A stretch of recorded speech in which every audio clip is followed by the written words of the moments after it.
Oh, we got. Oh, that must. Hello, hello, hello, everyone. Thank you for joining Shop Talk Live. My name is Rick Ramirez, also known as Rick's 2 Cents, along with my fellow co-host Steve from Steve Makes Everything, Howdy, y'all. Andy from Andy Bird Builds, What's up, everyone? and Roger from Roger's Shop. Howdy, howdy. The Grim Reaper. You got my assistant here with me tonight. That's Elmer.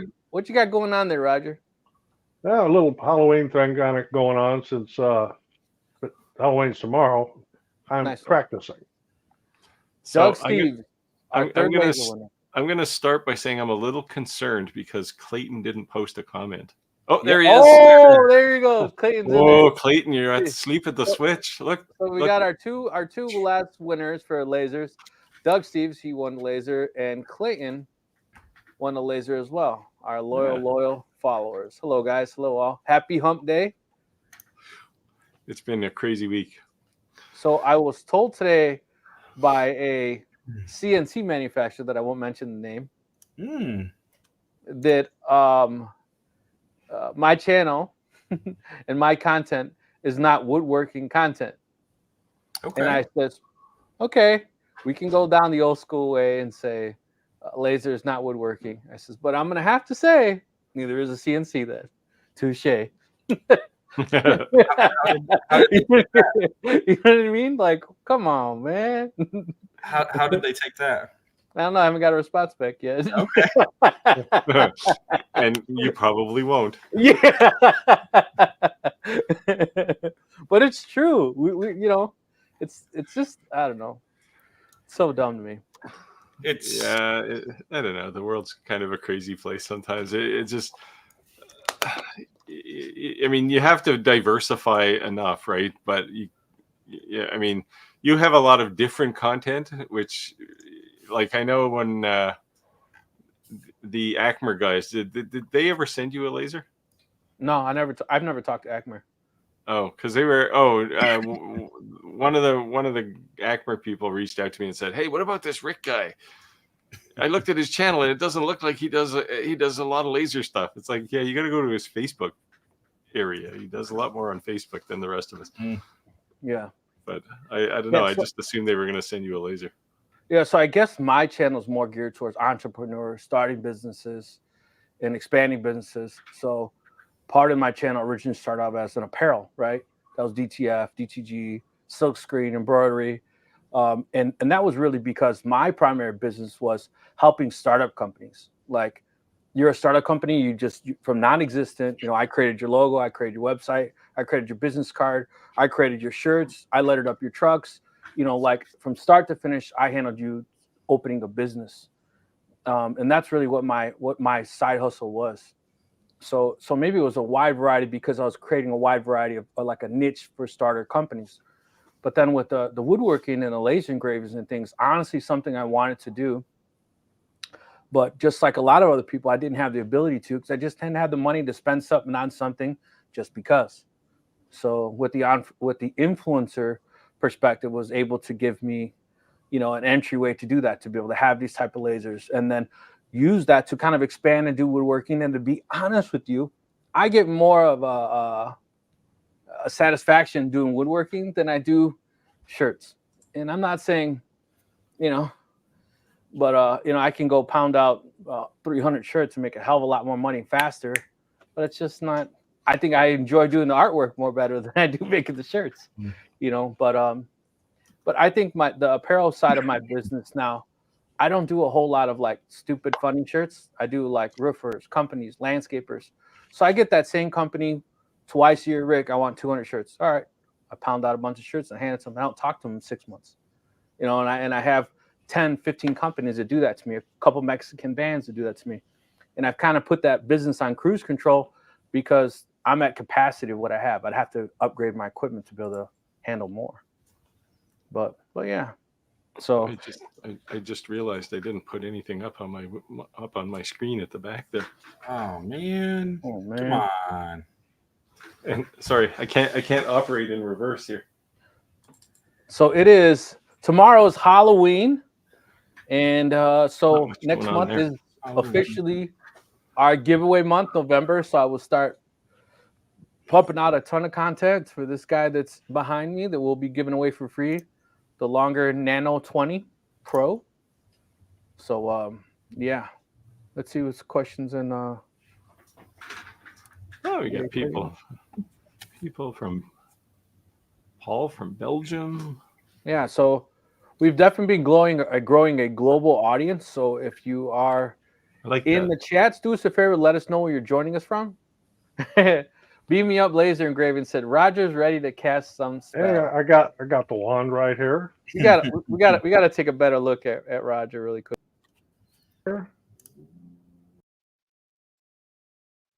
So yeah, I've got everything I need. Yeah, I could cast a few spells. Have a little fun here. This is Elmer.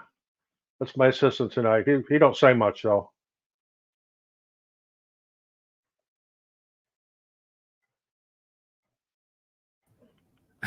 I'm astounded. I thought about putting a pumpkin lantern up on my shelf there, but just Roger, a laser cut one. Roger, I think you froze for a second, or you're casting a spell and like super like move. Slow-mo. Yeah. Said I love my tour laser. There you go. Okay, Anthony said, oh, I'm sorry, not Anthony. Antoine.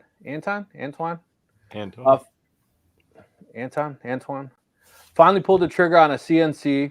Appreciate all the content you all produce. It's been a fun process to learn, enjoying seeing what I can do. Sweet. What kind of CNC? Look at this, Belgian. Whoa, check it out. Home of fine chocolate. I actually had some chocolate from Belgium brought over for me this week. Oh, wow. No, the Nano does not use proprietary software. You can use LightBurn with that. Yep. All longer products. In fact, you have to use LightBurn.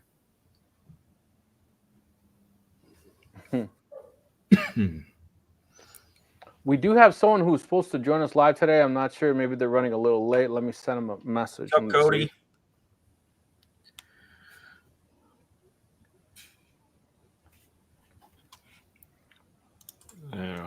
I'll continue with the stream here.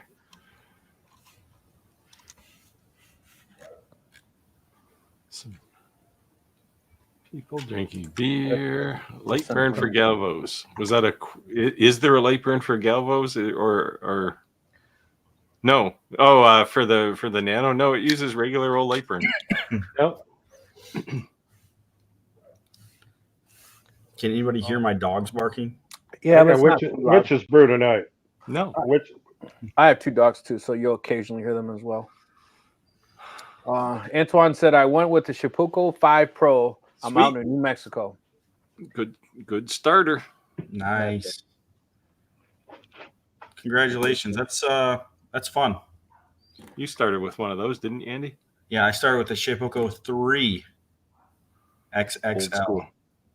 Nice. You had to throw the XXL in there. Huh? That CNC was done in black and white, though. He's like, just so you know. Something I'm working on. So Shapeoko just sent me their 5 Pro.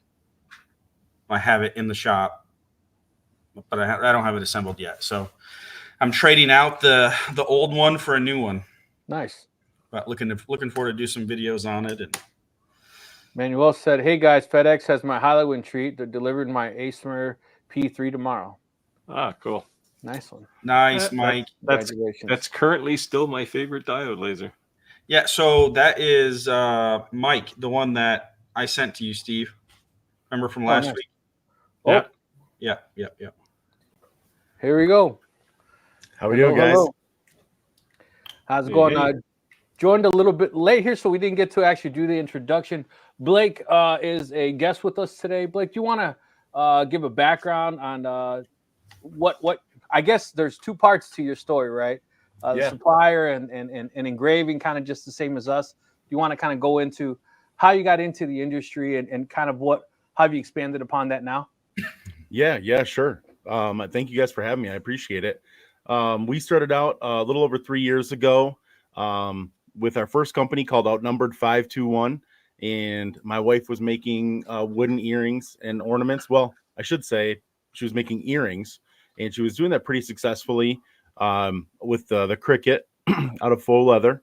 She was selling those to boutiques in surprisingly large quantities. And she came to me and she said, I want to make wooden earrings. And I'm like, okay, you know, what does that take? And then she suggested a laser. Any guesses what laser she suggested? The Glow Forge. Come on. Glowforge, yes. I almost didn't want to say it. I was hesitant. All right. So she said, I want to get a Glow Forge. And, you know, I started researching. And of course, you know, I see some mixed reviews. And I said, you know what? I don't want to outgrow a laser. You know, in 6 months, I don't want to be regretting spending, you know, I don't even know what they were there in the beginning, you know, thousands of dollars on something that we're going to outgrow. So we ended up buying a laser straight from China. And we couldn't have been happier. She was able to produce enough earrings and ornaments to pay that off in about 2 months' time, which was pretty cool. You know, it's a big risk initially, you know, not sure, you know, what we were going to be doing. And it was all her at that point. I really had nothing to do with it. And then I started going to craft shows with her, and I noticed, you know, we were making good money, you know, $600, $900, awesome, little extra money, not a big deal. But then I noticed there was no guy stuff at craft shows.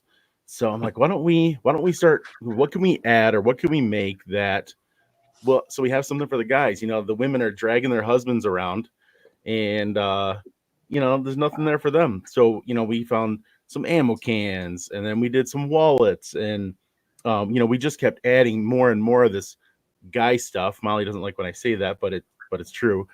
You know, and we started then, you know, then we're hitting like $2,000 at a craft show, and it's just nuts. You know, we got a line of people. Yeah, there we go. You know, then we got a line of people, you know, buying all this stuff, and it was just unreal. So then we really transitioned to the guy stuff pretty heavy. We added on hats and hat clips and a variety of wallets. And then we even then started bringing a laser to the shows, and then being able to do that customization, you know, live. And then, you know, we started making even more money at craft shows. I started kind of buying larger quantities of this stuff that we found success with. And then I would have some local people or other people looking for some of these things. And I'm like, well, why don't we start like selling some of these different supplies? And so then, you know, kind of had the idea for Great Lakes Laser Supply, because, you know, my real passion is helping people. And that's why I've been successful in my career, is really helping other people, training people, and how to be successful in what they do. So, you know, I thought starting Great Lakes Laser Supply would be a great opportunity. And we'll be coming up on 6 months. In about 2 weeks, we'll be 6 months old as Great Lakes Laser Supply. And the cool part is, you know, selling the blanks and everything is great, but with our Facebook group, really been able to bring in that my passion, you know, for helping people that are, whether they're getting started or whether they're trying to do tumblers for the first time. And I would say, like, the biggest thing I love doing is talking through people, you know, kind of finding their niche, where to sell their niche, or, you know, those items that they kind of dive into, and really just kind of marketing and networking their business. You know, I've really, really enjoyed the Facebook group, you know, more than just you know, marketing tool. It's been a real pleasure. I've got about a 40-minute commute home every day, and I usually try to fill it with you know, helping somebody with their laser. So initially, when I guess I knew of your Facebook group but didn't know of you, right? Yeah. And then later on, I ended up seeing the hat clips. I didn't know that it was even one of your products. I saw it. I'm like, oh, that's badass. I actually took the image. I saved it. I went to Google Lens and I popped it in and said, find this. Nothing came up. I'm like, what the hell?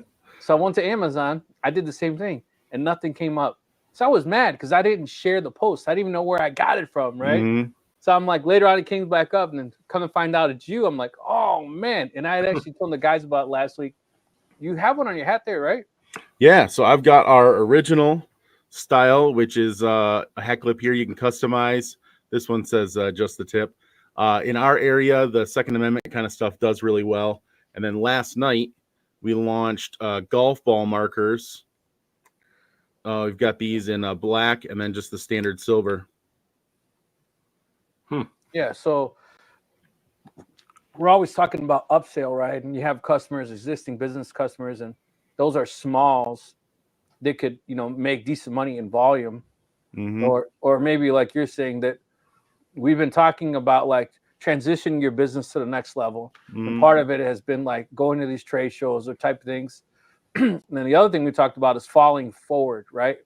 Because you have to have the fear of failure or the ability to fail, because you see these people on these Facebook groups, they have this huge selection.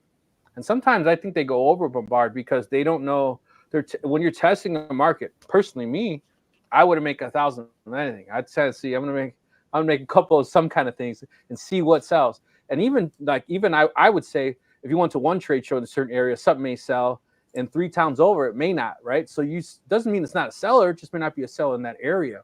Yeah. So having smalls, that's something that's a fairly inexpensive item.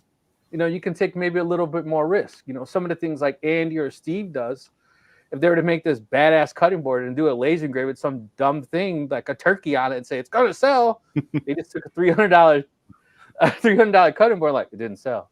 That sucks. But you did something like $1 little clip and you wrote, like you said, a First Amendment thing, or the hand with the middle finger going up, something dumb, but it's going to sell. That's why I wouldn't make 1,000 of anything either, unless somebody threw a handful of money at me first. I don't do things on spec. Yeah. All right, hey Blake, I just looked you up. So, you said just outside Grand Rapids, Michigan. Yeah. Okay, north, south, east, or west? North. Why? Where are you? Aha, north. How far north? Rockford. Okay, I grew up in Sparta. Oh, okay. That's where. So, in my conversations with people, they always have, I don't want to say excuses. They're always like, "Oh, I'm in a small town, or my town, I don't have any sales. I can't sell hat clips for $11." Sparta. What's the population in Sparta? Pretty big city? No. Do you know what we make at craft shows in Sparta? Do you go to Sparta High School? I did not know. I went to Grand Haven. Okay. You probably don't do very well in Sparta. No, we crush it. We'll make $3,500 at a craft show in Sparta. That's awesome. So Sparta, it's like a town of like 3,500 people. Yeah. That's great. Yeah. We do 4 shows a year in Sparta. Okay. Nice. Cool. So, yeah, I just looked you up and I saw that and I was like, I wonder which way outside of Grand Rapids. So my sister lives in Sand Lake, just north of you. Oh, okay.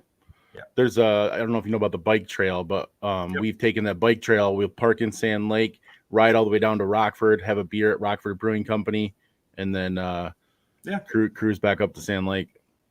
That's cool. Yeah. Small world. It is. I'm in Kentucky now, so. Okay. Cool. He went there for the bourbon.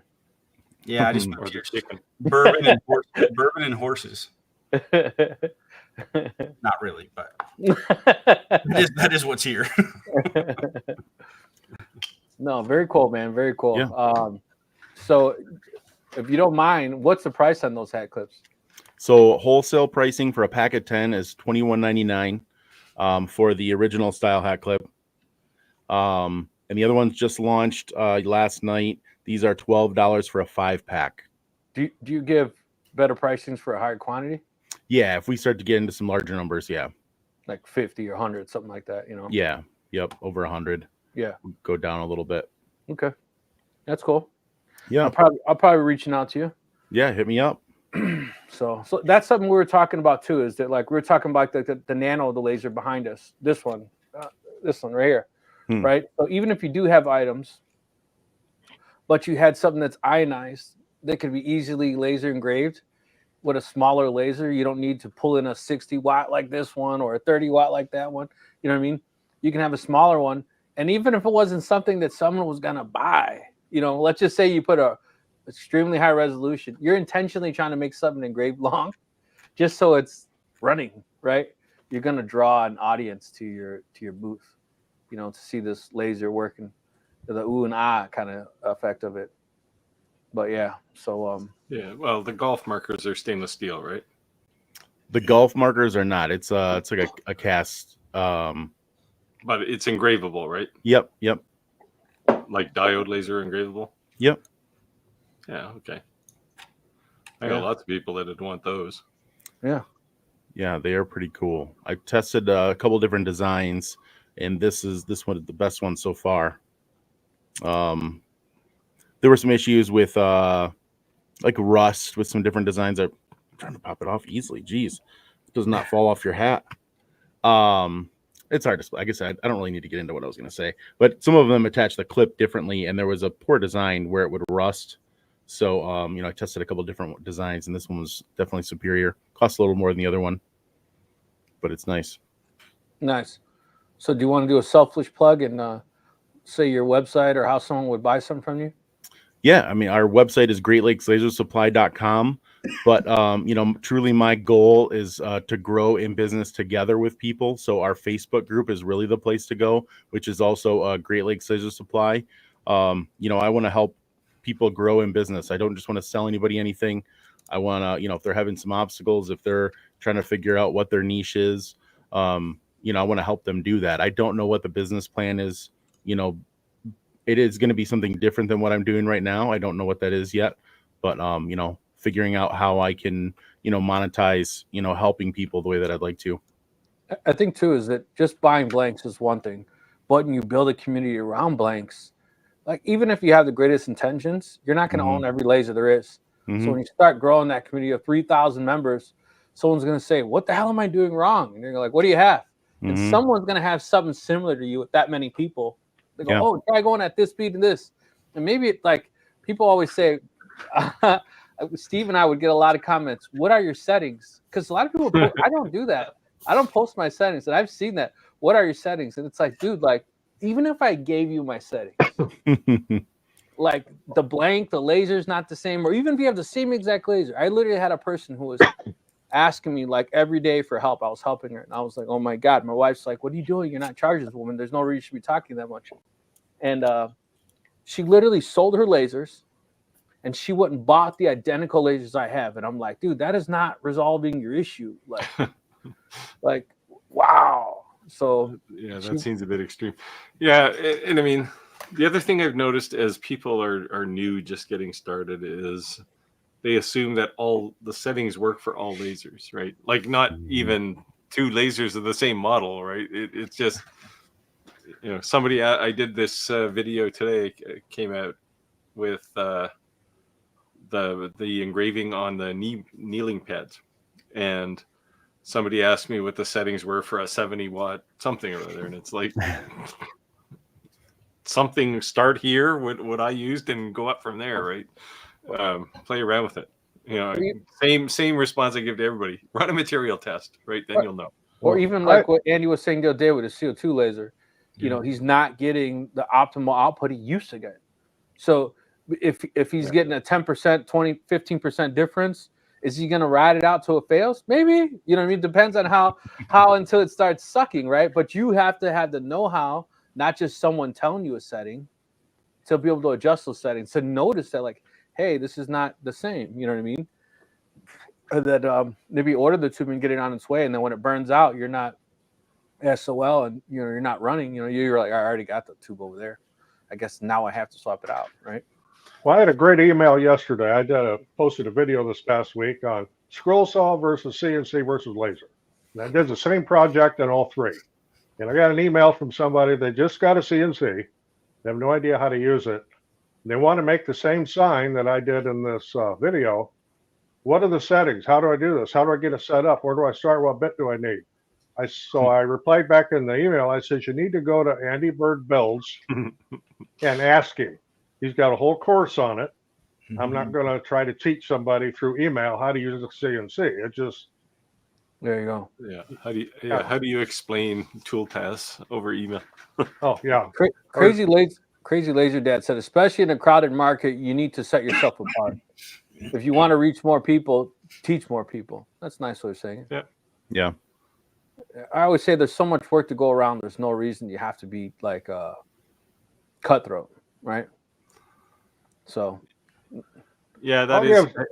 People are often shocked. Somebody asked me today about whether I was the Steve that was going to be on Clack's live stream. I said, no, that's Ventari. He's also a Steve. We all talk to each other.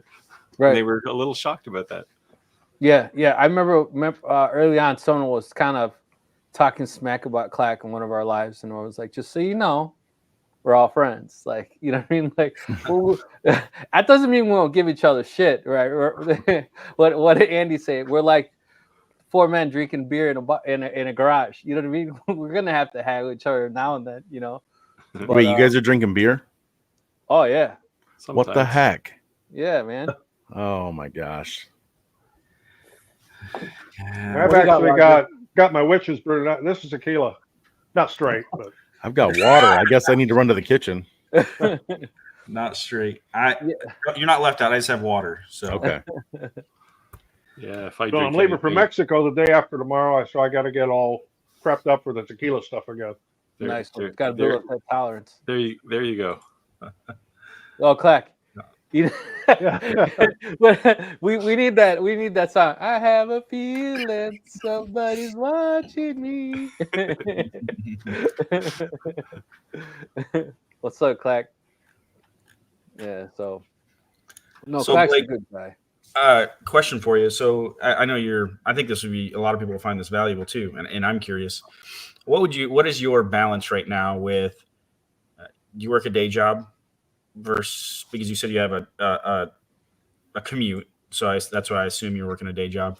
Yeah. Plus you have the supply company. Plus you are lasering stuff yourself. What's the breakdown and what's that like? Oh, did my wife tell you to bring this up? No, she didn't. It's crazy. And then on top of that, the reason why our first business was called Outnumbered 5-1 is because we've got 4 daughters. So I've got 4 kids. So I've got twin 17-year-olds, an 8-year-old, and a 5-year-old. Nice. Yeah. So my day job, I'm an operations manager for a quality company. I've got about fluctuates between 130 and 150 employees. So I'm working pretty much 24/7 for my day job. And when I get home, I'm, marketing and answering questions and, doing as much as I can for Great Lakes Laser Supply. And we've got Outnumbered 5-1 really cut down from where it used to be. I did year 2, I think I did 50 plus craft shows. I was doing a 2-day show, Friday, Saturday. I was doing a Sunday show every single weekend. Now I'm only doing 1 craft show a month for Outnumbered, and we're only doing the ones where we're making, better money. Molly says I'm too positive. We may have a show, and let's say I only do, $600, $700, $800. I still look at some of those connections that I make, the orders that I take. I was at a show recently where it was a ghost town. So I went around, I'm collecting business cards from other vendors. I see somebody who makes mittens and hats. So, hey, would you like branded leatherette tags for the stuff that you make? Yeah, I could definitely do those for you. Email me your logo. I saw a permanent metal jewelry booth. Hey, what do you guys use? Your business cards are basically kind of lame. So I made a live engraved on a black metal business card with their logo and everything. Got an order for the whole company with black business cards, all because of that connection. So, even though it may be a slow craft show, I'm going to be out there hustling, meeting people, and making sales happen, even if there's nothing going on at the craft show. I'm filming TikToks. I'm filming content. I'm 24/7. That's great. That's great. Yeah. You're not like a car salesman. That's a Roger, they're asking about your girlfriend, Roger. They want to know what her name is. Actually, it's him. He's a retired rock star from the Ungrateful Dead. So we do support the LGBT community. And S. It is. Chris, no, you know what? Actually, they bought the lasers. They actually bought the 30-watt laser behind me, the darker gray one. And then I really didn't hear from her much after that. Maybe she was mad she spent so much money and she thought I was going to continue to be free tech support. And I have no problem helping someone, but I struggle to help people who could just Google something. But there are a lot of, I get at least 10 emails a day or more where somebody has legitimately got a problem, right? And those are the people I want to spend time with. So Jim, I just want to explain to you really quick. You're looking at 5 different influencers that may be on a total of 4 to 5 different social medias. So that means that I could be live on my personal Facebook page, my Rick's 2 Cents page, Instagram, YouTube, X, all at the same exact time. And we use an app called StreamYard. And the reason I'm sharing the comments is because it's pulling them all in one box. But if someone's in Andy's YouTube channel and someone is in my YouTube channel, they can't see each other's comments. So the reason I'm sharing them is so that everyone can see that I am reading your comments and that we're also sharing collectively, bonding as we go through. So if you're in someone's live or you're on someone's Facebook and you're like, hey, I'm the only one here, how come where are all these 70 people, 100 people at? It's pulling all this together at once. I saw that you had that option available. I've done it before, but I didn't want to do it without asking you, so I did not share the screen. No, you're more than welcome to. Yep. I know, Steve, I've consumed a bunch of your content, so I know a good amount about you. You just think you know a lot about me. Well, I mean, I know what I've learned from YouTube. Is there anything? What else? Sounds like there's something else I should know. You ever seen this picture at a post office? No. Have you been on Then you don't know everything about me. or you know, have you ever seen anybody like me on OnlyFans? Yeah, the silver fox. You gotta watch out. You know, somebody's gonna go look for that someday, and I'm gonna get, and they're gonna find it. I tell you, we don't have a lot of ladies. It's majority men, but it seems like that whenever we get the ladies, they're either hitting on Roger or Steve. Mostly Steve. Experience, I don't know. man. I said, I guess I got hit with the ugly stick in the group. I don't know what happened. Wow. Jim said I just ordered 5-year golf head clips today. Can't wait to try them. Thanks. Awesome. Thanks, Jim. Let me know if you have any issues or need anything.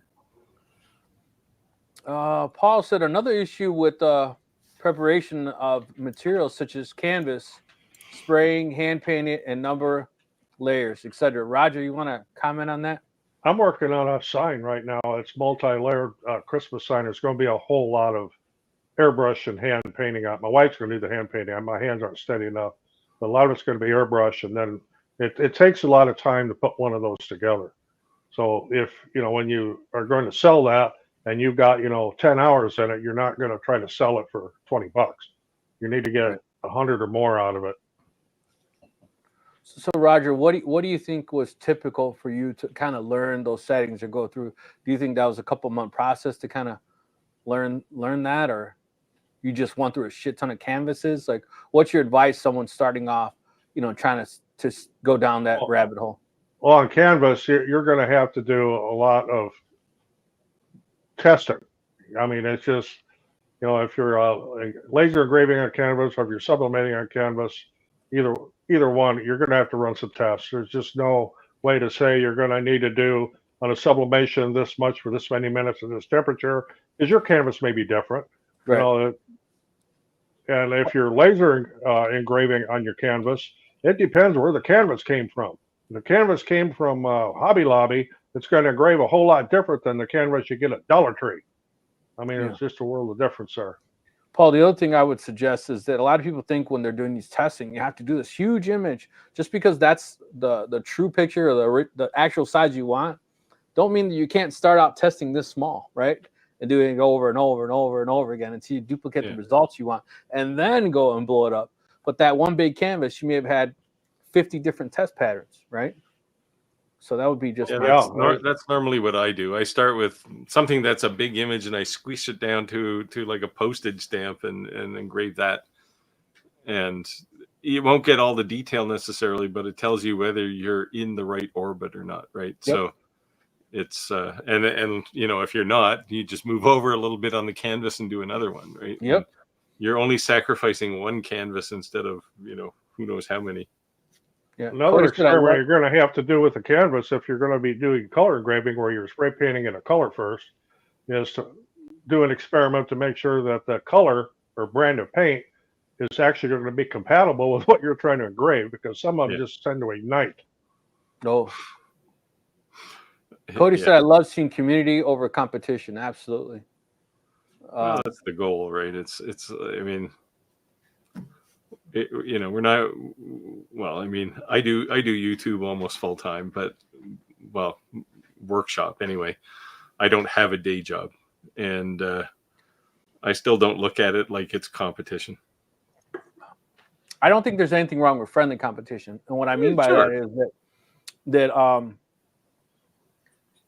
I was on Clack's live the other day, and he said something about CNC. I said, I still haven't seen my CNC. I still haven't put mine together. And he says, Rick, how long I've been hearing that? And it was like lighting a fire under my ass. Like, just do it already. You know what I mean? But just, well, so that's not competition. That's public shaming. Nah. And that was deserved. But you know what I mean? And at the same token, like I'll use Roger as an example. You know, he made he made some badass LED signs on the Monport K40. And we got the Monport K40 at the same exact time. And I've been wanting to do that forever. And I'm like, I'm finally gonna do that, you know? Even if it wasn't I was gonna sell them, which I think I will. I just want to make some for myself. You're in a union, just take a couple of sick days. Exactly. If I put the IBW logo, boom, stick it in there. I think you're sick today. You have to go to the basement. Take one of your cedar fence pickets, make a porch sign. There you go. Yep, get that. There we go. It's on it. So I think I was going down a little hanger on the back, and that's $30 right there. I think I was going down more the rabbit hole that Andy had mentioned with the kind of the paddles. You said that one of your followers started a paddles. I was muted. Sorry. A paddle. Yeah. We were talking about. So let's give a little context. We were talking about like literally, there's a market for everything, and I've seen it. Like, you know, like you talked about, you know, finding your niche, and there's niches out there for everything. And so I ran into. If there's some people watching on my YouTube channel from my community, they'll know what we're talking about. But we found somebody that made basically sex toys on their CNC, like BDSM stuff. And they have a very successful Etsy that's what they make, wooden paddles and splinters. I mean, you would definitely want to do a good sanding job on the high grit sanding. Yes. So in Rogers and I's area, there's been like a high flex that I've never seen, unprecedented amount of people from India coming in here, to the point like they're buying out whole plazas and like closing down Best Buys because they're putting in, they want this plaza to be Little India.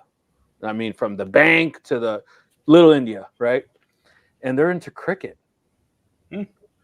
So cricket's huge over there. So things that like those little paddles, things that would not maybe necessarily sell in our area normally, because all of a sudden this demographic group in Naperville is like a pretty well-known Richie area that has now all of a sudden changes, you know, and maybe that's not even something you're into or used to, but doesn't mean just because you like it doesn't mean it's going to sell, and just because you don't like it doesn't mean it's not going to sell. Very true.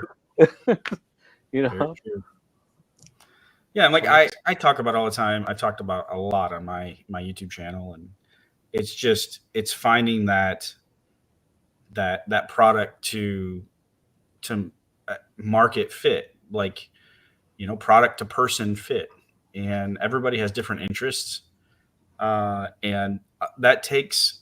I think we're probably like, people don't like us tonight because I don't know if we've been talking about you have to experiment a lot. They're like, no, I just want to know this. I just want to know what works. I was like, well, that's not how it works. Yep. Because then we'd run out and do it. Right. I can answer this one here about laser engraving blank sublimated tumblers. Whether it's blank or it's already been sublimated doesn't make any difference. We do hundreds of these a year. And yes, you can laser engrave them, and no, you don't have to heat them back up to set the coating on it, because the coating is already set from the factory on that blank. It's a polyester base. And what you're doing when you sublimate on it is you're sublimating the dye from that paper, and it's going into that polyester coating. So you don't need to do anything else to it. You could sublimate it first and laser engrave it afterwards too if you wanted to. Like on this one here, I could put my name down here if I wanted to, do that with a laser. So yeah, you can do that. And the diode laser will do it too. So you want a close up of that. This Halloween theme here. But there again on the, you're going to have a seam side, and if you want to laser engrave something, that's a perfect place to do it. So yeah, you can do it. No extra heating required or anything like that. Nice. So yeah, to Andy's point about just having people want an answer, it's I almost never do that. It's my first question. I usually answer their question with a question. When they say, "How do I do this?" My question is, "What have you tried?" Right? Because if the answer is nothing, well, you're not going to learn anything from me, right? What's the old saying? I hear, I forget. I see, I remember. I do, I understand. Mm-hmm. Like that. And I could easily answer lots of questions, but tomorrow they'll be asking the same question. But also, if they're experimenting on their own, they might learn something that I don't already know, right? And I can go, wow, that's kind of cool. I didn't know that. Right. Sometimes you find things by mistake. Yeah, well, I always make mistakes, so no, I find learn out a lot new that things way. by mistake. You know what I mean? It wasn't intentional. Yeah. Well, that's how I learn almost everything. We had, and our it was almost comical because when we first started this live, it was like, as people, we have regulars now, obviously, in our community continues to grow. But one of the first questions always was, and we would laugh, and it was no disrespect, but what's the best laser to buy, right? And then the second question was, what's the best thing to make, And it's like, even if, let's just say, Andy said, here's my website that I sell. Here's all the download files. I'll let you copy me. That doesn't mean that you're going to succeed, because he's built that business around it. You know what I mean? And so, yeah. So I did this foam kneeling mat video, and one of the first comments was, "Hey, I can make coasters out of these things," and I was like, but then the justification came. It was like, well, I have hard floors, and if they're like glass coasters or something, they're not going to last long, right? There you go. You know what? Actually, and I thought, this is brilliant. I might make coasters. I have, my house was built in 1865, so I have really old original hardwood floors, and my couch kind of screws up the floors every now and then. I don't know, because you're right. I even buy those little cheap felt ones. They just never last. Hot melt glue some carpet on the bottom of them. Yeah. So 336 Dave is venture hiding in there somewhere. LOL. I don't know what that means. No, 336 is Dave's number of days of work remaining before he heads to the shop full time. Okay. I know Clack's been putting his little countdown every single day. Yeah. Crazy Laser Dad said it all goes back to give a man a fish, yada yada yada. Mm-hmm. Don't give them the settings, teach them how to find their own.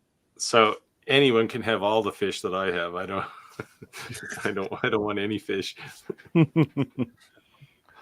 Alan the Maker said if you know your machine, it's easier to just dive into new material. You get the dive time and feel better without testing. Yeah. That works most of the time, and I don't have the example right up here, but we're making a whole bunch of wood Christmas ornaments out of 1/4 inch long plywood. I had the settings down. I mean, I've been cranking them out, and I had one spot on one of the ornaments, and it's down in the shop, where there was some kind of filler or glue or something inside that plywood, and it barely just engraved over it. Now, it didn't cut it at all, but it cut the other half of the ornament out. So it was weird. But yeah, that happens. I've had plywood literally ignite, look like a sparkler. You know, it's that plastic wood filler stuff they put in it when there's a knot hole. So it's like, that sucked. But so Blake, there was a question. Do you put out a ton of content on YouTube, or is your primary social media Facebook? So it all started with TikTok, and I was somebody, going back 3 years who made fun of TikTok. I'm would make fun of anybody who watched TikTok, used TikTok. But then I want to say probably Gary Vaynerchuk really got to me. And I'm like, you know what? All I'm going to do, I'm just going to post in process what I'm working on. I'm not selling anything, just showing what I'm doing. And we really very quickly kind of grew and grew. I was trying to just get our name out there a little bit. My strategy in the beginning was to find somebody who was live and let me go live with them and engrave their logo live. So I would literally just post on TikTok. I'd say, hey, can I engrave your logo on my laser live? And finally somebody, her name was Bree at BS Table Creations. She said, yeah, come on and do it. So I went live, engraved her logo live, and really blew up from there. We then grew a TikTok relationship to the point where I was going live. We were going live together, two completely different worlds. Actually have a great video with her that'll be going on my YouTube channel, where she went live in my laser group, just talking about our story, going live together. She sews and has a sewing store. I'm this crazy guy with a laser and she's sewing, and all these women in her group who quilts and do all this stuff. It was crazy, and it grew, and then we're over like 8,000 followers on TikTok. And the TikTok algorithm is very crazy. I would say it's primarily laser people, so that helped with our transition. It made it very easy. So now we actually have two different TikToks. We've got Outnumbered 5-1, our Great Lakes Laser Supply TikTok, where we post primarily just the Great Lakes Laser Supply stuff. And then YouTube, I just started maybe 2 weeks ago. Once StreamYard added the feature where you could stream to multiple places, because streaming into a group is complicated. So I'm transitioning some of the videos that I've already recorded into my YouTube channel. So sorry, that was a long answer. No. Paul said I could never put myself in front of a camera. My mother always said I have a face perfect for radio. I would say that you definitely take some comfort getting in front of a camera. And I would also tell people, don't delete their own content, right? Because when you start watching your old videos, you realize that the improvement you've had.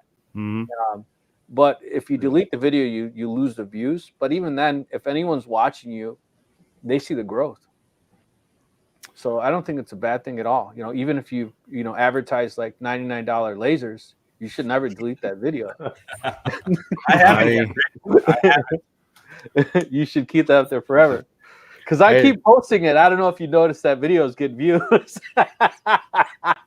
I've thought about creating a TikTok account, but I've struggled with it because it's like, okay, I've got 1 minute to show you how to make a desk, right? Or something, arbitrarily complex. It's like, how do I do that? Like, I don't get it. Right? So my daughter made fun of me forever. She's like, Dad, you're old school. YouTube is like old, Dad. You got to do TikTok, right? And I was like, what? And so when I was doing a challenge coin, I made some videos. But then really what I started doing on TikTok was I started doing the, Opus? For the creating Opus the clips. Opus clips. Yeah. Yep. Opus clips and creating the shorts, even of our own lives, and linking them back to the live to grow the audience. You know what I mean?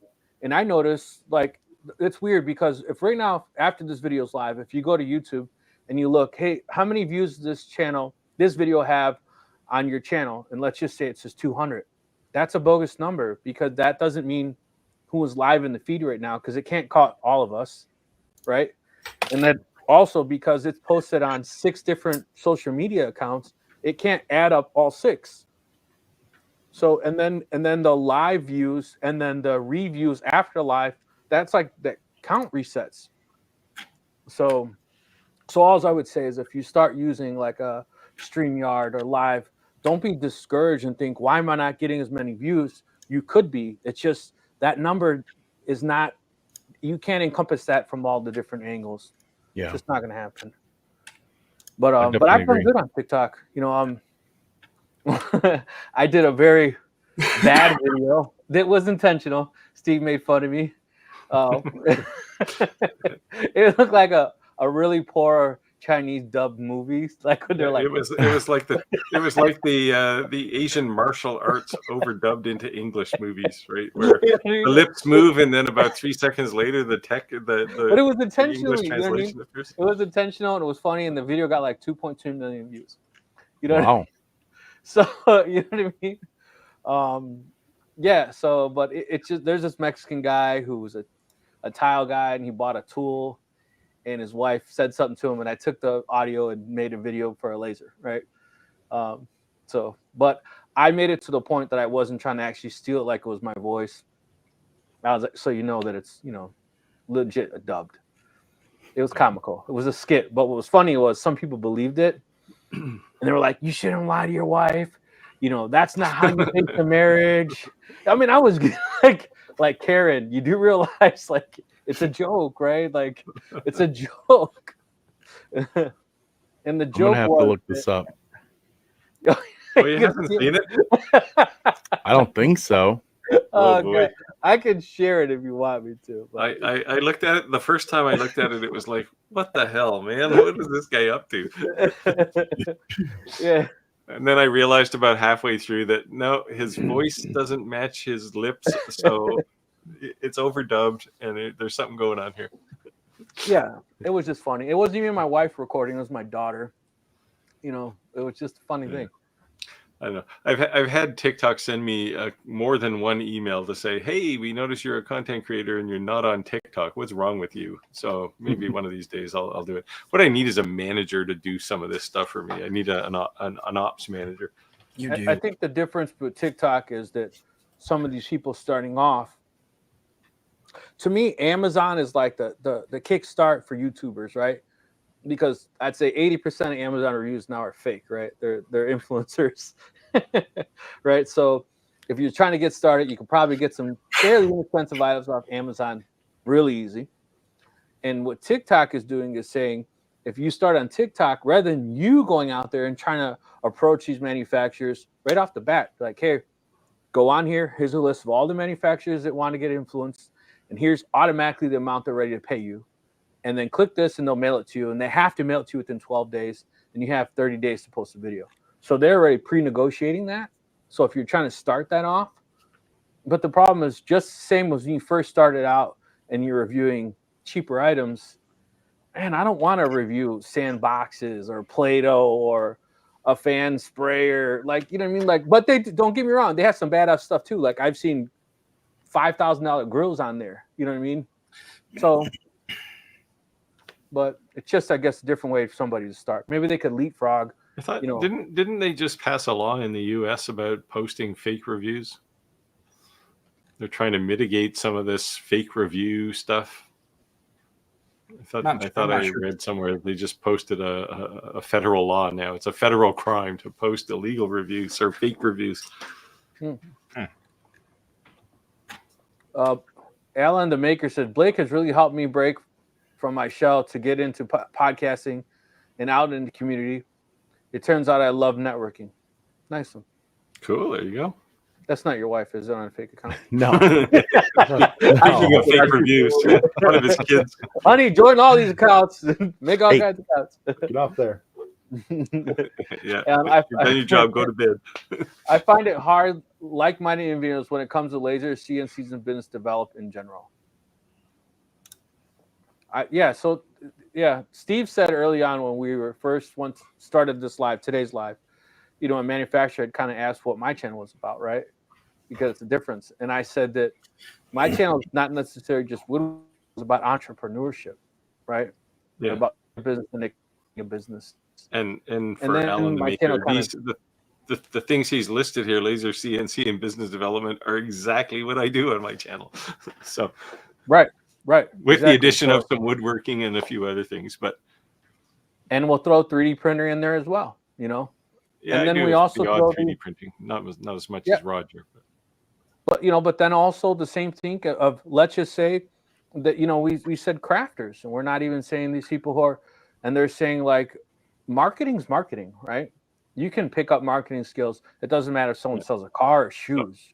So I read one marketing book in my life because my mentality, and I apologize to anybody who's in marketing who happens to be listening, in tech where I spent 35, 38 years, my perception of marketing was their job is to find someone else to do their job. And I apologize, but I have read one marketing book. It's a book called Brand Hijack. And it's highly recommended if you really hate marketing, but you want to actually have to understand how marketing works.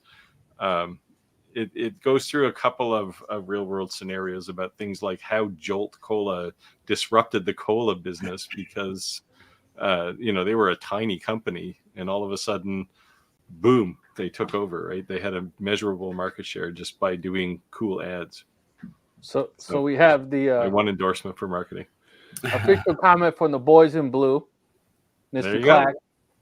The FTC passed a rule back in August. It makes a fine possible, but the language is very sketchy. Oh, so Clack's not going to arrest us if we do fake reviews. Yeah. So I'm wondering if that's more geared toward like slander, like you just blatantly lying because you're mad. No, it was pretty clear when I was, I don't know if I saw a story or I read a story about it.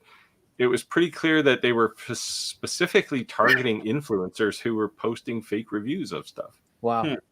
Yeah, because I guess when we first started, they says, how is it that you see influencers do, 10 videos, 20 videos a month? This is the best laser they ever made. And they says, where's that easy button that every time they turn it on, no problems, no whatever. And we had said that collectively as a group that nothing's flawless. There's always pros, there's always cons. And as long as there's more pros than cons. And I always call out the cons too. Yeah. And I think it's easy to find out what I don't like. Just look at things I haven't reviewed on my channel. Right. I've seen a lot of them. I had a corner full of things that I got that I never reviewed because I looked at it and went, this is terrible. Yeah. And I got a corner. Some of them I sent back, and it's just, it's I just can't deal with the fakery, right? If it's just straight up trash, I'm gonna probably just tell them like, hey man, this ain't gonna work. You know what I mean? Like I've done that in advance of receiving things too. Sorry, Roger. No, I'm saying I flat out got things. I'm like, this ain't gonna work. I have too. Yeah, recently one of the companies that I do reviews of their stuff is called PYD Life. They make sublimation blanks, and I did a video on. I bought the blanks. They didn't give them to me, but they saw the video, and they offered to send me some blanks to test and demonstrate for free. I said, yeah, go ahead. I'll take a look at them. They sent me like 5 cases of different blanks. This great big heavy FedEx box comes. I'm looking at it. What the hell is that? Open it up, and I got all these different kinds of blanks, and some of them are pretty cool. There's some ceramic like Christmas tree ornaments in there. Nice. Cool. That you sublimate to it. You're gonna have to have a sturdy branch though to hang it on. They're kind of weighty. It's like a piece of ceramic tile. Oh yeah, it's at least that heavy. It's wow. But there too, I get offers. I had a letter in the mail. I bought some earbuds on Amazon here about a month ago. I didn't do a review or anything on them. I mean, it had nothing to do with my channel. I just bought some earbuds. I get this letter in the mail. Hey, if you leave me a 5-star review on Amazon and let me see it first, I'll send you a $20 Amazon gift card. Yeah. Well, they're basically buying reviews, and I'm not going to do that either. That's called quid pro quo. Yeah. No, I get that probably at least 20 emails a day from Amazon. Yeah, I get a lot of those. At least. And I think it's like probably like 4 or 5 marketing agencies. You get on their list and it's like, dude, man, you can't even, I just add them to spam and they send you a different, it was Fred the first time and now it's Nancy, right? You want the other one I get quite a bit is say, we got this product, we'd like you to review it. All you have to do is go on Amazon and buy it, do the review, leave a 5-star review for us, show us what your YouTube video is, and we'll send that money to your PayPal account. Yeah. So I get $10.99 on the money and what? Yeah, let's just not bother with it. Yeah. So this Nancy's question here is actually an interesting one, because The trick the question. answer I would give, which other people might argue with, is I wouldn't use any version of LightBurn with these. So you're going to have diehard LightBurn users. So my question is, are you a LightBurn user already, and that's why you're wanting to use it with an Right. xTool, or But you're a if you- complete noob? But if you're a LightBurn user, you're probably, I would say, don't buy an xTool product, right? They make great products, but they also make their own software for it that works. It works great, but it's not LightBurn. And if you use LightBurn, especially with things like the P2, right? You lose, focusing on a curve and a whole bunch of other features. And, same thing with the WeCreate Vision and Vista, right? You can use LightBurn, but you lose their really nice camera, right? So And it's free, right? It comes with the laser? yeah. Okay, so if it's free, it comes with the laser, what do you have to lose? Just try it. Yeah, I don't, I mean, if you're I like- don't have an M1 Ultra, so I don't know what would happen. Like XCS will handle the cutting and the printing and everything in an M1 Ultra, but I don't think LightBurn will even. Well, it might run the laser. I don't know. I don't know if there's a device driver for it. Clack said, we call feel-good legislation just so someone can claim they address an issue. We This all is bought a lot of the stuff. this is that'll the feel fake done review comment. Yeah. Paul said, I sent an Iker 24 watt for the life of me. I couldn't get the same test results I do now with the xTool on canvas. Does that mean the same better or the same worse? Yeah, which one's better? I have an opinion of which one is going to be better, but I'd like to know. Yeah, I do too. Alan the Maker said, I'm a diehard LightBurn user and wouldn't recommend using them for newer products. There. Oh. Did we miss one? Did I overclick you? Which CO2 laser should I get? Well, I've got one sitting on my workbench. You should get that one. Right? This is such a tough question, right? It's like, what do you want to do? Deborah, if you're saying what CO2 should I get, it means to me you've already done your homework and you've chosen CO2 based on the material and more than likely the size or footprint. But my question to your answer would be a question: what's your budget? Yeah. And how much space do you have? Well, and what do you want to do, right? And where's it going? Because you got to remember, if it's in your house, even though just because your wallet can afford it, doesn't mean your door can fit it. Yeah, if if the answer to this question for you is 120 watt CO2 laser, it's probably not going to fit in your house. Right. Or you'll be like me, cutting my foundation, redoing your siding, and putting a commercial door in your backside of your house. And hey, you never know. Yeah. Yeah, and this Paul's comment here. I mean, people argue with me all the time about XCS, and it's like, I like XCS. Is it the best software? No, but LightBurn's not the best software either, right? So hypothetically, what if Deborah said money's not an issue? What CO2 laser do I get? A kilowatt industrial laser. But maybe space still is an issue, Yeah. So if you want finesse, like the xTool P2S is a great laser, but it's not the most powerful. If you want power, like if your primary use case is cutting, you're going to want like a 90, 100 watt laser, right? Something like Andy's got behind him, right? Yeah. Or an Aeon laser, or just the same as we saw diode lasers kind of go from 10 watts to now 70 watts, and the price really come down in fluctuation. I see as these diode lasers get 70 watts, I see 100 watts right around the corner. And I think once a diode laser is 100 watts and not 11 inches by 11 inches, because that's like pointless, a decent size, and it gives a CO2 laser a run for its money, then you'll see the price drop in the CO2s, because I don't see real reason. I mean, unless it has like a fancy auto level bed and all that. At the end of the day, that big box just has a small little. There's not a lot of components in that big box to make it $9,000 versus Yeah. $2,000. You know what I mean? The only argument I would make against what you just said about 100-watt diode lasers is, unlike, say, a CO2 laser, where going from 40 to 80 is not a huge jump physically. Diode lasers, more power means more diodes and more Yep. optics and more everything, right? So Yep. you end up to get to a point where the laser module is just Huge. Unmanageable, right? 100-watt diode laser is going to have what, 12 diodes in it. Like, it's like the thing's going to actually more than that, because that's only 72 watts. I mean, this thing's going to be big. Yeah. Right? And that comes with some other challenges from an engineering perspective, right? How do you get all of that crap aligned, right?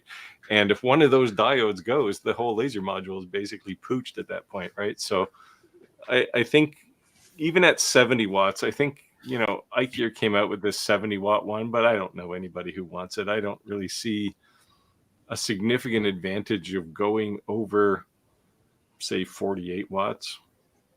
Like, after that, it's just, my laser module is bigger than yours, as opposed to it's more powerful, right? Yeah, and the fans get louder and louder. The bigger Well, that's the thing, right? You got Sounds like a jet engine. in a 100-watt diode laser, you're going to have like a 72 millimeter fan sitting up on top, just screaming. It's just a box fan like you put in the window back in the day. Yeah, it'd just be one of those, and a bunch of diodes hanging down below it. No, I remember when I first had my first, the Atezzer P5, right? Right?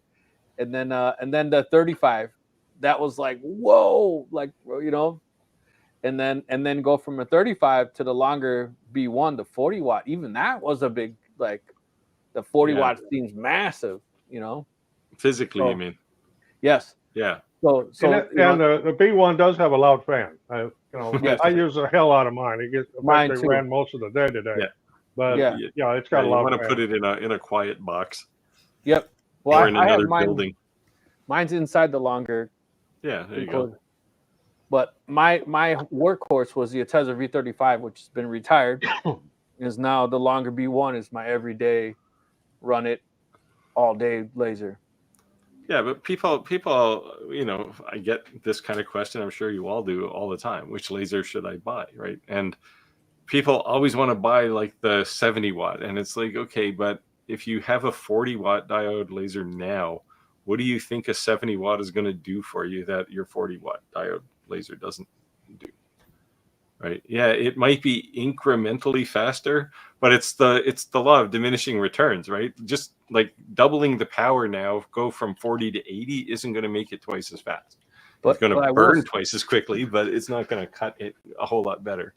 So I think we've kind of reached the threshold there.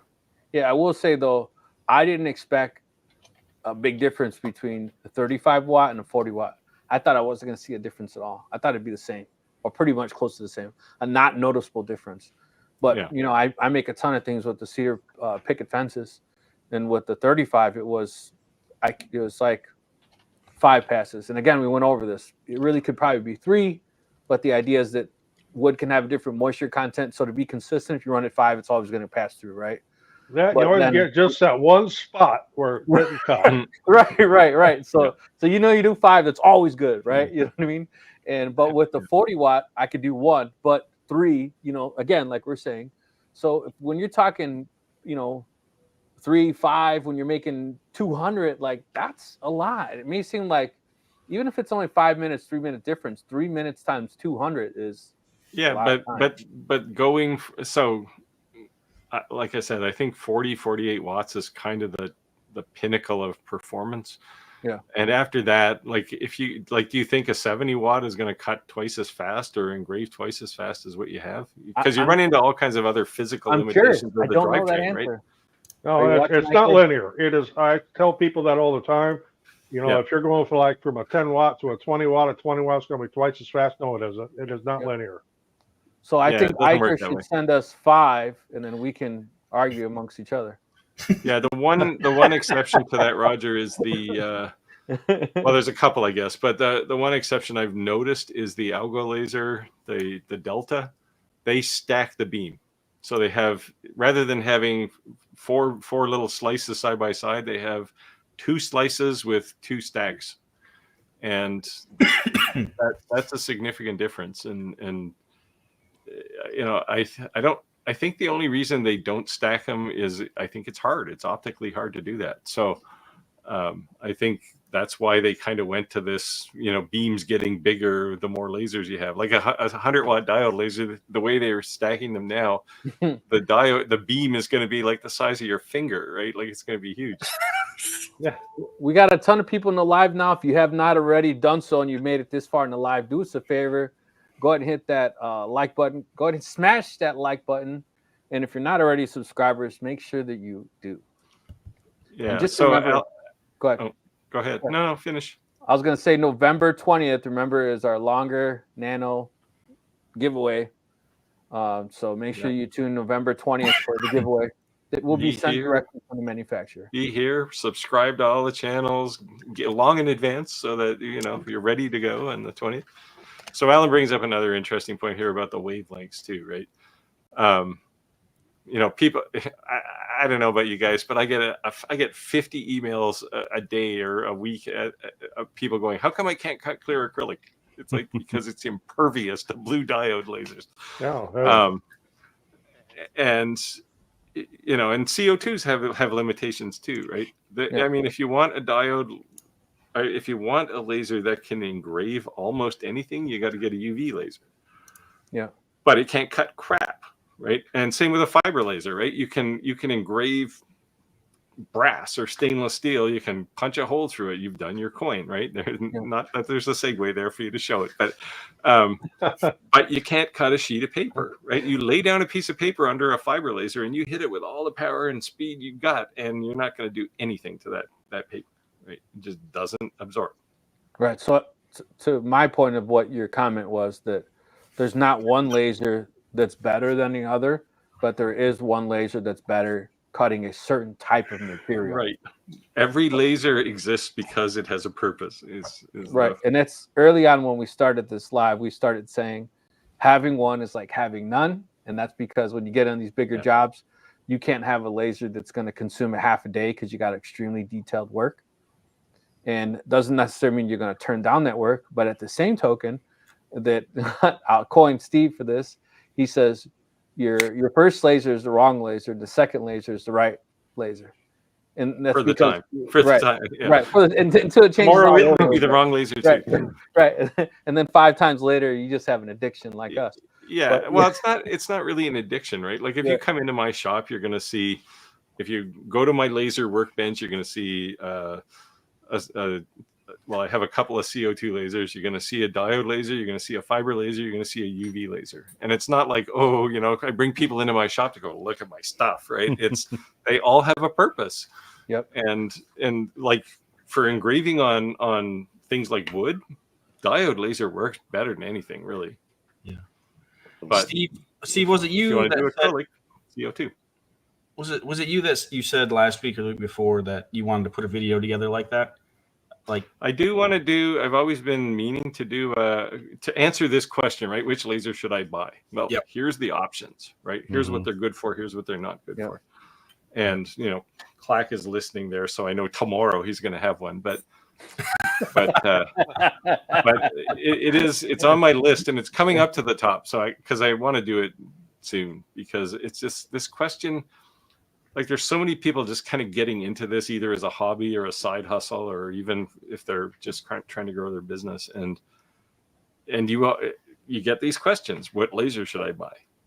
You know, and it's, you know, when we answer it kind of tritely all the time, which is, hey, what do you want to do, right? And that's, you know, it's the right question to ask, but it's not a question the person asking thinks about, right? I just want a laser because it's cool. It's a bright light and I can do things. But you know, you have to get them to a point where you can say, here's what each of these lasers can do and not do, so that they can go, well, okay, in the back of my mind, I want to eventually do clear acrylic. So I'm not going to buy a diode laser. I'm going to buy a CO2, right? Or I want to engrave on glass natively without having to do anything. Well, there I'm going to go and get a UV laser. And there's nothing wrong with having goals. Like you want a UV laser, right? But you're working your 9 to 5, Right. and you can't buy it, so you start with a diode laser. There's nothing wrong with that, right? So like the point of what Chris is saying right here, anything over a 48 watt, you should probably be looking at 100 watt. If money wasn't an object, that's an easy statement to make. That's an easy pill to swallow. Yeah. But you can buy a 48 watt for $1,000, and 100 watt, you could be thousands, right? Depending on what at least two, yeah. Right. Two, so, three. So, you know what I mean? So there's nothing wrong with starting, staying in your lane, right? To maximize the most profit of what you had. Don't make excuses that you can't build or succeed in a business because you don't have that, right? Because you have resources. It's just the same. But let's say I don't have a CNC, but somebody wants me to do something. Doesn't mean as you build a community, hey, Andy, bro, can you do this for me? Yeah. I mean, if you're just getting started, your first laser is the thing that gets you into a hobby. Yep. Right. And and your second laser gets you into a side hustle. Your third laser gets you into a business, and after or on that, the couch because your wife. Your third, fourth, fifth, 60th laser, like Clack is asking here. Those are the ones that grow your business at that point, right? So, right. You have to look at it that way. And the beauty of this industry is no matter which one of these lasers you buy, there's a low end, an entry level, and a high end, right? Yep. The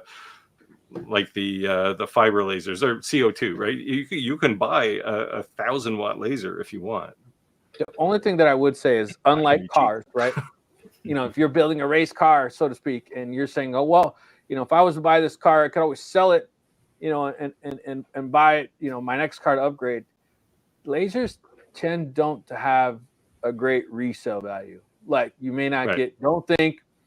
So if you're on that threshold, like if I wait a month, I may be able to get the next one. Probably wait, But if it's 6 months, a year savings, then just do what you can. Just start, Yeah. Now I will say for anybody who's considering a laser today, wait till Black Friday because everybody's got sales on Black Friday, right? Yeah, we're less than a month away. So. Yeah. Yep. So if you don't have one today, wait a month and buy something that'll be 50% discount. Yep. So I don't know the answer to this. So what do you guys think about the? I don't even know how to pronounce that. Nejay 4 Max with the E80. You guys know anything about that? They have, I don't know. I think, Roger, have you reviewed one of these? I've never done a Nejay. No. I know Clack has, but they keep bugging me about them. But the problem is they're very, I'll say, old school, right? Is that the green lasers? Are they green? Yeah.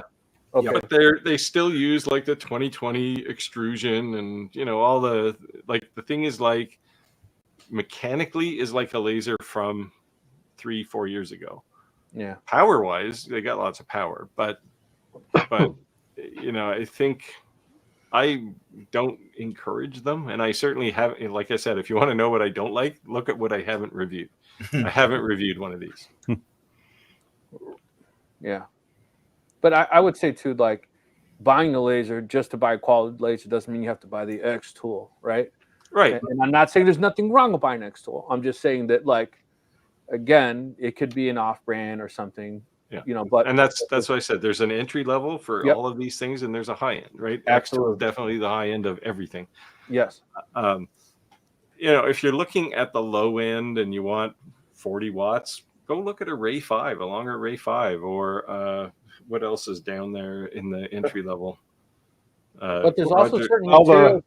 The Algo Laser MK2 DIY. Yeah. In fact, I'm working on that one right now. I've been doing working reviews. I like the Algo lasers.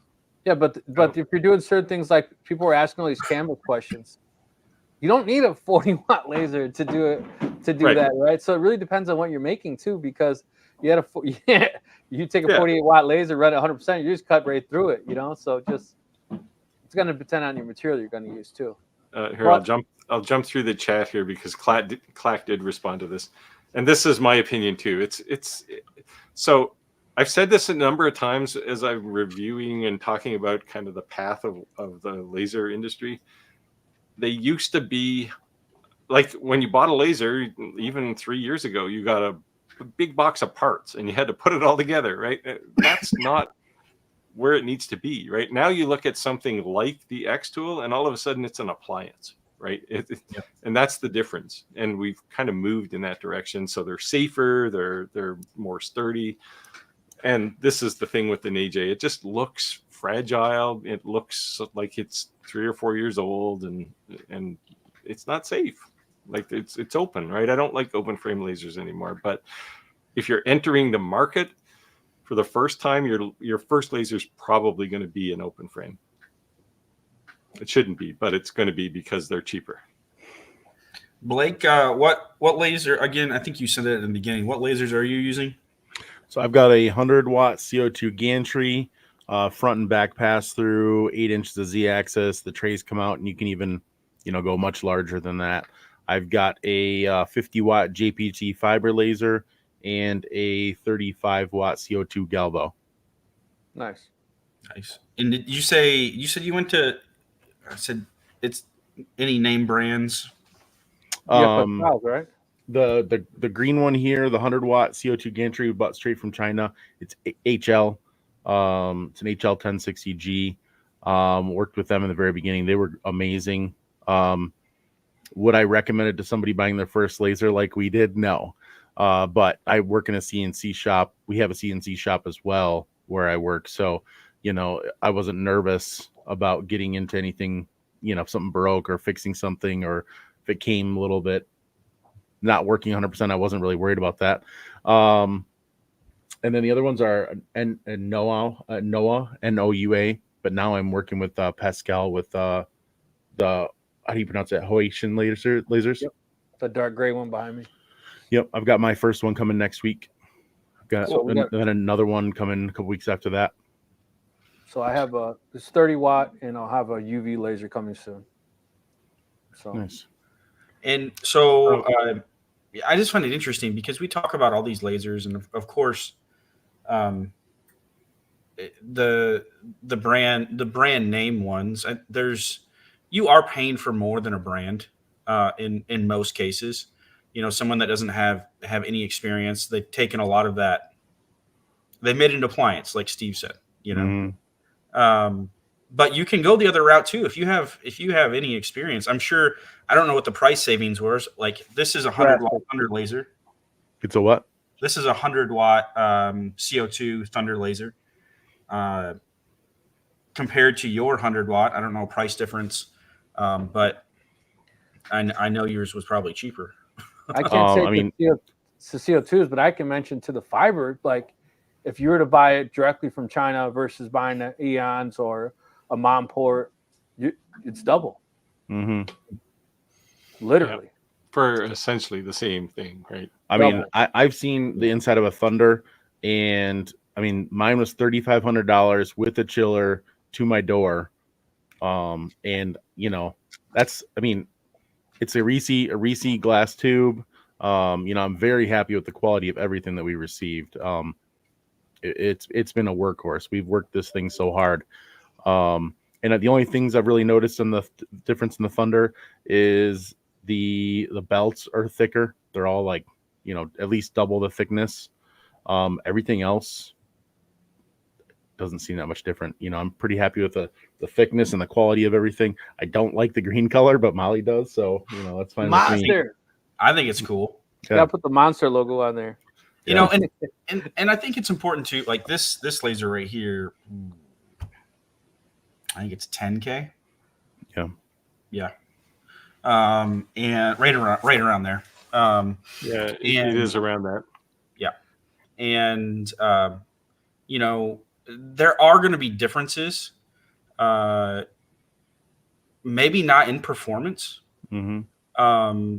But customer support, service, things like that. Like I think that's where you're going to see a difference. Yeah, for sure. Have you guys seen AP lasers? Yeah, AP. Yeah, they're here in Michigan.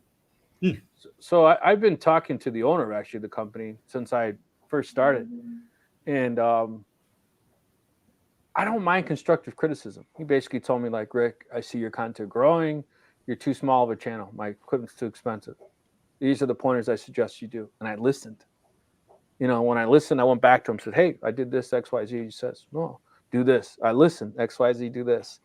And I talked to him 2 weeks ago, and he says, you are so good at, like being persistent and following, doing direction. Like, I should just hire you as a sales director or something. You know what I mean? Because he says, I watch your channel grow like 4 times the size, and it's like, some of it's from my own means, but it's also thing like Rick's 2 cents is not, I know everything. Sometimes it's asking, like, what am I doing wrong? I tell my subscribers, if you think I'm doing something stupid in my videos, or you think this or that, like, say something, Well, like community, right? You should be able to critique. Right. But it's also like being humble, right? So if somebody gives you advice, like someone early on told me, like, look at the difference in the quality of just that light not being on. Somebody told me, hey, Rick, go buy yourself a $13 light, man. It's going to make your drastically improved. And then I'm next to Steve over here with his $13,000 camera. No, lights everywhere, too. Yeah.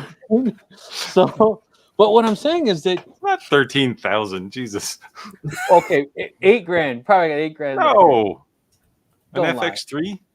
Well, and the lens and 4? the memory card and the controller. I don't use a memory card. I do direct from the camera to my video recorder. Which that's a little more expensive. See, I told you. Well, you can bring Roger. You can bring Roger into this too. He's got cameras on that pivot and move. And... I've got PTZ cameras. There's 2 on me right now, and I've got a video switcher, and I can set my. Well, I got a Lumix GH5 set up in the shop downstairs. If I had my remote plugged into it, I could remote in, and I could look at the shop from up here. So yeah, I've got a lot of money invested in that video stuff and audio and. Yeah. And for me, it's not like I went out and cut a check for a whole bunch of stuff. Like, I've got an FX30 sitting on the shelf over there. But it's like the side hustle, right? You grow a little, you buy a little more, you grow a little faster, and so on, right? And that's also anyway, what we were saying. Tom's been waiting for an answer to his question here, so I want to answer this question. No. No, I don't either. Not unless you bump it or do something. Let me ask another question. If you are having to, why would you say that is? Well, so on my DIY laser, which is because I didn't want to pay $10,000 for a Thunder laser, I aligned the optics on that just more out of housekeeping as opposed to, it's not hitting material. I do that about twice a year. And it's like it's tweaking, right? It's not like I'm starting from scratch. So it's like a 10-minute job. And I would say my CO2 laser, they're hot glue gunned in place to try to help the screws not move. Well, yeah, that's a bit extreme, but but it helps. if you're looking at a higher end, put a wood in there, Yeah, if you're looking at a higher end CO2 laser, like, I'm super impressed with the optic mounts on the xTool PS2. Like, those things are never going to move. You align it. Maybe when you take it out of the box, you may have to align it. I do it just out of habit. But then you're never going to have to touch that again. Yeah. For the Thunder laser, I've owned it for 2 years now, and I've never adjusted them. Nice. Although you're saying the power's dropping down. So maybe when you were talking about this, I'm like, maybe I should. or take a Q-tip with some alcohol and clean off the mirrors. Hey, I do clean the mirrors. But I didn't clean. What you said last week. I think there's a question. Anyways, about that mirror where the beam comes, or the lens that comes with out of the tube. Out of the tube. Yep. I've never cleaned that one. Oh, the lens or the mirror? The lens, he's saying. If you haven't cleaned the lens. Yeah, you should clean that on a more regular basis, Yeah. especially if you're cutting, like, you're cutting a lot of leather and stuff, right? What's that? Well, it's this stuff, which is the MDF core. It's super nasty. It's so dirty. You should probably you'd be surprised. You pull that lens out. It's probably got a black piece of charcoal in the middle of the lens. Like, well, the final lens, right? The final lens, I clean that one. I'm talking about out of the last mirror. I'm talking about out of the tube. Like, Yeah, third mirror. Yeah, the first one depends how you. I guess. No, Which the first direction? one is at the tube. Is at the laser tube. That's what I'm talking about. The first one at the laser tube. Oh, I haven't cleaned that one. yeah, you should clean them all. That one doesn't get super dirty, but No, but they get dusty. they do get crap on them. Yeah. Yeah. So yes, I've cleaned the final lens a lot. I clean it all the time, routinely. Yeah. But Yeah, and the mirror that turns it down. Yeah. From Yeah, straight across to down. I've cleaned all the mirrors, just the first one out of the Yeah. tube, whatever you call that. I haven't cleaned that. Yeah. And you now, said if you have air assist, like the Thunder has good air assist, so it's probably not gonna get too dirty anyway. But yeah, the lens, it's just like there's not a lot of dust gets up there with air assist, like smoke or anything, but enough of it gets up there that over time, because the beam is focused at that point, right? And there's enough of it that gets in there over time that the beam just cooks it to the lens. Yeah. So and to a lesser degree that third mirror, but Yeah. it can get dirty. Nancy It says, doesn't okay, take much actually to start dropping the power. And so the reason I asked about most of the YouTubers, everyone's using LightBurn and doing everything in LightBurn. I love the craft, sublimate, and make t-shirts with my Roland. Also the Cricut. She says that she just bought a laser to create. So you are so every right. Every machine machine has has a a purpose. Yep. Yep. Yeah. I tried to buy the Roland BNC20, Nancy, and they wouldn't even sell it to me. That was funny. I walked into a trade show and I'm walking up, and I just done a live not too long before it's Stan Banks. He's very well known in the apparel industry. Then was live with Cricut, and then walked in and tried to buy a Roland BNC20. And I say, I want to buy this. And he says, I won't sell it to you. And I thought he was being a wise ass. And I was like, what do you mean you won't sell it to me? He's like, I know who you are and I'm not going to sell it to you. So I think he was thinking he was going to sell it to me, that I was going to bash it. And I was like, no, man, I have a 54-inch plotter at home. People are asking about this because they don't have room for a 54-inch plotter. And, I know it's slow, but it prints like amazing. He's like, all right, give me a second. I'm going to print your logo. And again, I don't think this guy knows who I am.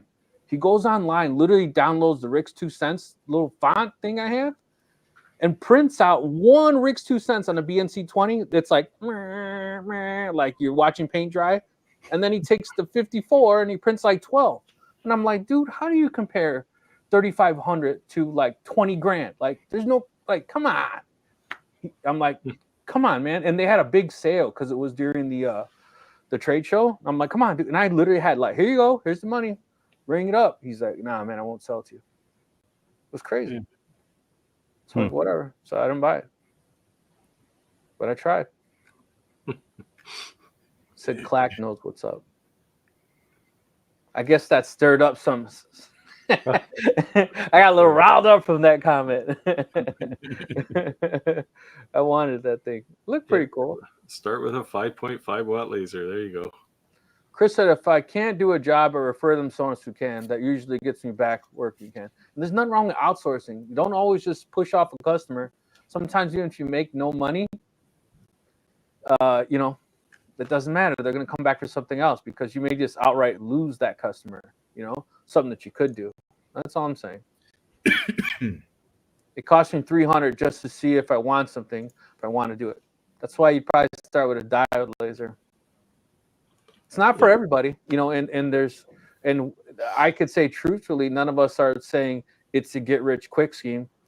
And we all have pretty decent jobs, right? And if we were just raking in the dough, trust me, that we wouldn't have that other job, right?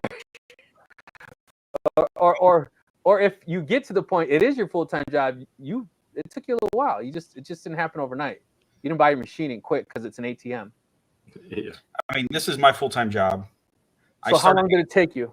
I started Andy Bird Builds in 2018 when I had a full-time job. And I worked for 3 years as like a side hustle. And then I'm 4 years, 3.5 years where I've been doing this full time. Yeah, so I'm awesome. yeah. It's my full-time job too. Not necessarily using lasers. Most of my revenue comes from CNC work, but if I do laser stuff, it's usually engraving, B2B type stuff. So engraving for a business, doing, 10,000 watch bands, or 1,000 keychains or something. It's really, and my journey's been really interesting. So in 2018, I started. It was like late 2017, early 2018. I started with the Shapeoko CNC. Before that, I started with traditional woodworking tools, but I got a CNC in early 2018, and it was all product side hustle stuff. And I did that. And so if you zoom out for like the 7 years, like I was heavy product. In 2020, I was the heaviest product. I had wholesale clients, mostly all CNC work. And then I started a YouTube channel in 2020. And so now if you look at my revenue, it's actually more. I make more from content, and basically that's my online course, than I do physical products. Now, we still sell physical products, but it's interesting if you look at my revenue breakdown over the years, that's the trend that it's gone on. But you also wouldn't be able to teach if you didn't go through that journey. 100%. Yeah, 100%. Yeah, and I think a lot of people are like this is Andy Bird Builds is the third business I've owned, and so it's interesting because the business, the entrepreneurial side of things, is really kind of my sweet spot. What I like and my experience, and I happen to add CNC to it. Right? It wasn't like I started CNC, learned the business, and then started talking about it. It's like, no, I had business experience, then I got into woodworking, and that's kind of how it's progressed. So the CO2 laser was first, and then the CNC came in after the fact? Say that again? The CO2 laser was first, and then the CNC came in after the fact? No, the CNC was first. Okay. Yeah, not the first tool, but the first of the cool tools. No. Yeah. So it all started in 20. So like I was always in DIY projects, and we bought a house. We built a deck, and we did all that stuff. So I've been accumulating tools for 12 years, and I bought my first table saw. That's really when the woodworking stuff started taking, like, I really took up an interest, and that was for my birthday in 2017. And that's the one I cut my fingers on too. So, and you're still here? I'm still here. And hey, look, I have all my fingers. How does that song go? But did you die? No. Okay, then you're good. MOPA laser. Check out the Commarker B6 MOPA. We also talked about that if you're talking about going direct to China, the cost savings. Yeah. But we'll do a safe plug. HC laser is another good one, yeah. Yeah, so if you were to hit them up, that's the two lasers that we have, Blake and I. The CO2, the fiber lasers. And I bet if you crack open the box, it's the same laser control as it is in the B6, right? It's the JPT MOPA. Yeah. So yeah, it's a Raycus, right? Or JTP. That's like Raycus, is the other one. Yeah. They're like OEM stuff, and then there's probably like 12 key players in China, and then everyone else is kind of building and rebranding, right? Mm-hmm. So when you're buying it, what I would say this is like, I'm not saying that like someone else other than the one I just plugged, that when it looks the same, because this Reyes, I saw someone's video. I'm like, what brand is that? Because they didn't even change the sticker. Like they literally put this sticker right here. I had them zoom up on it. It says the distance between here is here, and it tells you how to focus it. Yeah, they didn't even change the sticker. And I was like, are you serious? But the other side that said the brand, they put a different name on it. So, I had to crack open this Commarker Omni 1, which is their UV laser, and same thing, right? It's got a JPT type UV module in it, and a couple of power supplies, and that's it. Right. And the power supplies are your standard, off the shelf power supplies. You can buy them on Amazon. So not that I'm not supportive of our country and buying staying stateside, I'm 100% supportive of our economy. But what I would say is that what you are paying for when you're literally paying double the price is tech support. And Monday through Friday, 800 number, right? So if you are purchasing factory direct, remember the 13-hour difference.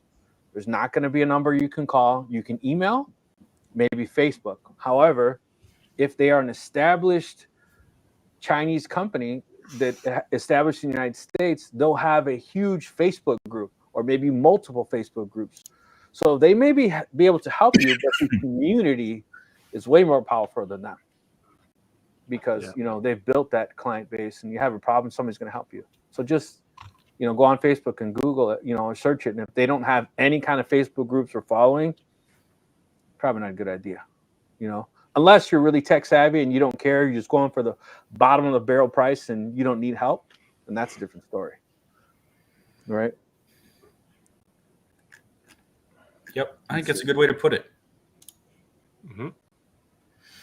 So we said last week, if there was a US based we changed that statement. Not US based, North America based, right? Manufactured and assembled laser company. We do things here in Canada too, right? Right. So United States, Mexico, or Canada. We're in our continent. Right here you go. In that section of land without any going over the ocean, if there was a manufacturer who manufactured and assembled a laser, we'd even go stretch to say assembled US-based company or Northern American company, we'd love to see it. And we'd love to try it, because don't think that like we're pushing all these Chinese companies. We're not pushing Chinese companies. We're pushing quality products because we know that people are going to us and trusting us that in good faith, we're giving them good advice. So we're not telling them to buy something because there's an affiliate code or some alternative motive. So if that company exists stateside, so to speak, let us know, because I'm unaware of that other than SA Lasers. And SA Lasers is assembled, right, in Texas, but they're still not manufactured. Well, Full Spectrum is the same, right? A whole bunch of Chinese parts, and they put them together in Las Vegas. So it's just the way the market is. It's right. Yeah. So okay. So even if saying assembled, we've only mentioned 2 companies. Yeah. So that's what I'm saying. There are lots of North American companies, but all they're doing is rebranding, right? Like they're shipping an assembled laser from China, probably, and then they're buying it with their name branded on it, so they don't really have to do anything but sell it. That's what Eon's doing. Yeah. Exactly what they're doing. Yep. So I was like, yeah. I mean, they have great lasers, but that's exactly what they're doing. You know what I mean? Mm-hmm. Yeah. Now that's what it's all about, right? Is it doesn't matter where the thing is made. It matters what the specification for it was and how good it adheres to that specification. And don't be fooled by housing, right?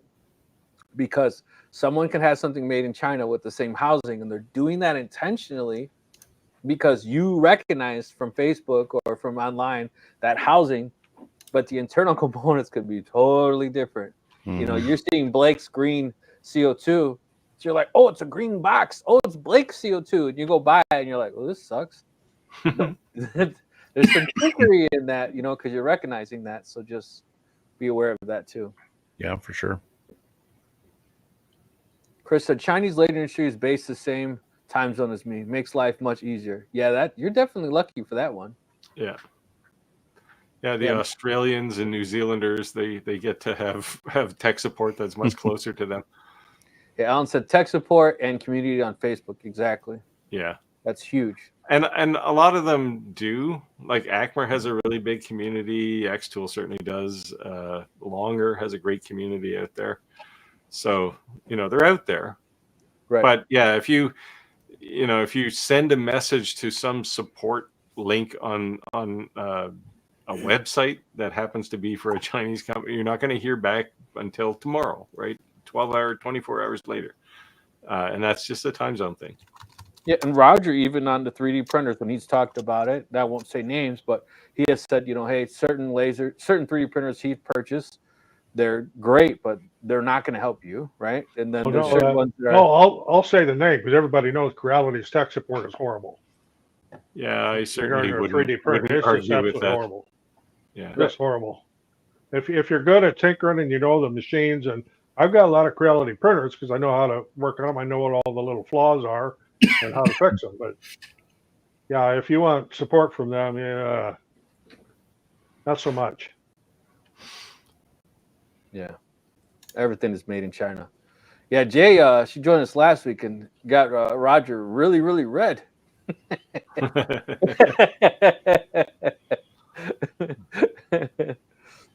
Did you miss that one, Andy? You're here last week. I did. I was looking for. I was just Googled lasers lasers made in the U.S. Yeah, I saw Google. It said 10, and then I went to all 10. And it was like, nope. Yeah. Nope. So that's why I said I'm not saying I'm sure they exist. I'm sure they're out there. I'm unaware of them. So I'm trying to find one. What's that? I said, yeah, I'm trying to find one. Yeah, I was unable to.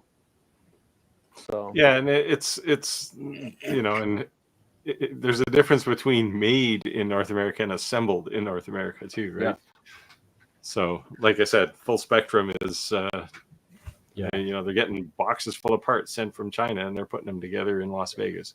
And that doesn't make it made in the USA, right?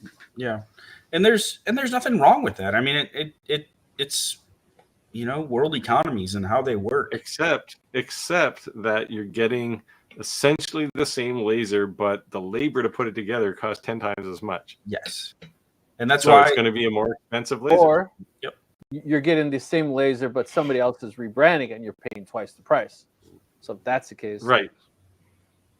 Yeah, well, so it's the import cost, right? Shipping and all that stuff.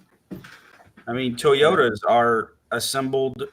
Some of them are assembled in the U.S. All those parts aren't made in the U.S. Yeah.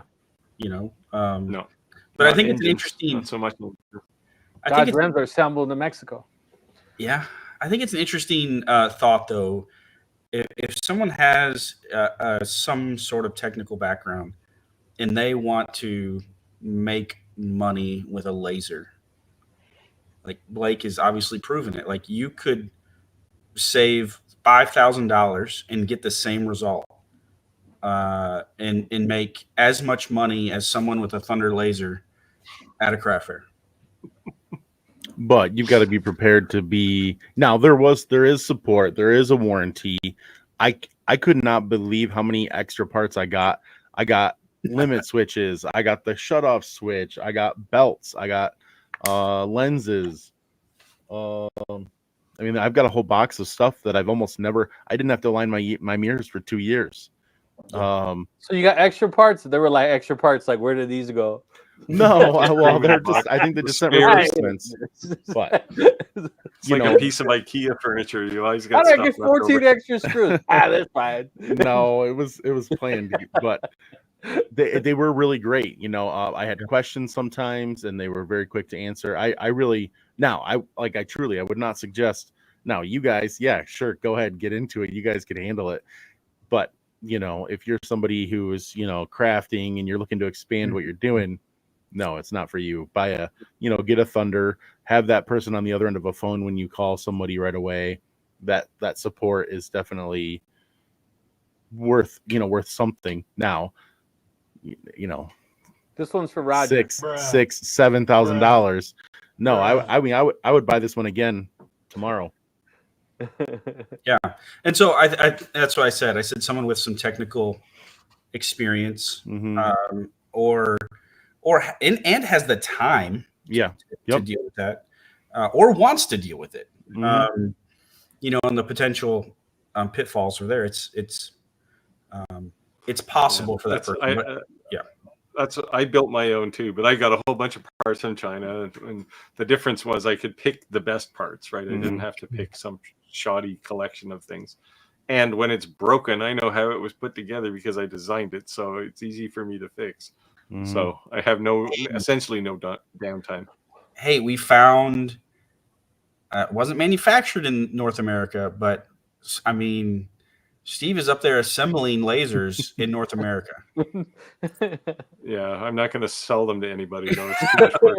Hey, we'll test it out for you. But the difference was, I mean, I built a 90-watt laser for less than $4,000 at the time. Now they're a little cheaper, but Can you build a $99 laser? no, I don't think anyone can.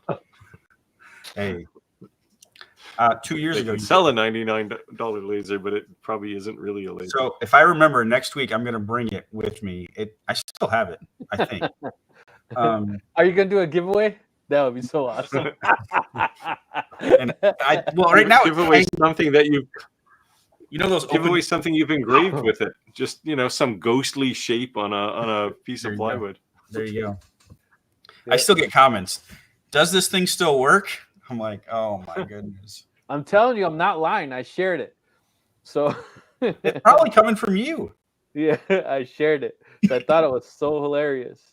So if anybody doesn't know, I made a video on YouTube over 2 years ago now that blew up, has like 1.5 million views. And it's the concept of the whole video was I'm going to go find the cheapest laser I can buy on Amazon and test it out and make something with it. And so the thumbnail, you can't buy it anymore. This was 2 years ago. I honestly paid $99 for this thing. And yeah, and Rick doesn't let me forget it. No, so I know, I thought it was awesome. Hey, so those are people in the live. We did create a Facebook group for Shop Talk Live. You're able to post your builds, your channels, all that. It's a community. It's not one of our social media outlets. So if you are a fellow YouTuber, if you're a fellow business owner, feel free to share at any point in time. I should really sign up for that. What's that? I should really sign up for that. Can you? You need to, so I can make you guys admins. Does it accept non-email address type accounts on Facebook, like my brand account? Yeah, because I'll make you an admin. Okay. So if you guys sign up, I'll make you guys admins. I think I already signed up. I'll put it on my list. Yeah. I'll go back and check Andy so I can make you an admin. But yeah, so we may even start. I think I might start doing some giveaways and say, hey, the best project shared on the Facebook group. Win a prize. $20 Amazon card or something. Nothing ridiculous, but I think it's cool. And again, this is just building our community of builders. This is just kind of showing, as you see, that at some point we are competitors of each other's. And the best project of the year wins Rick's monster truck. Do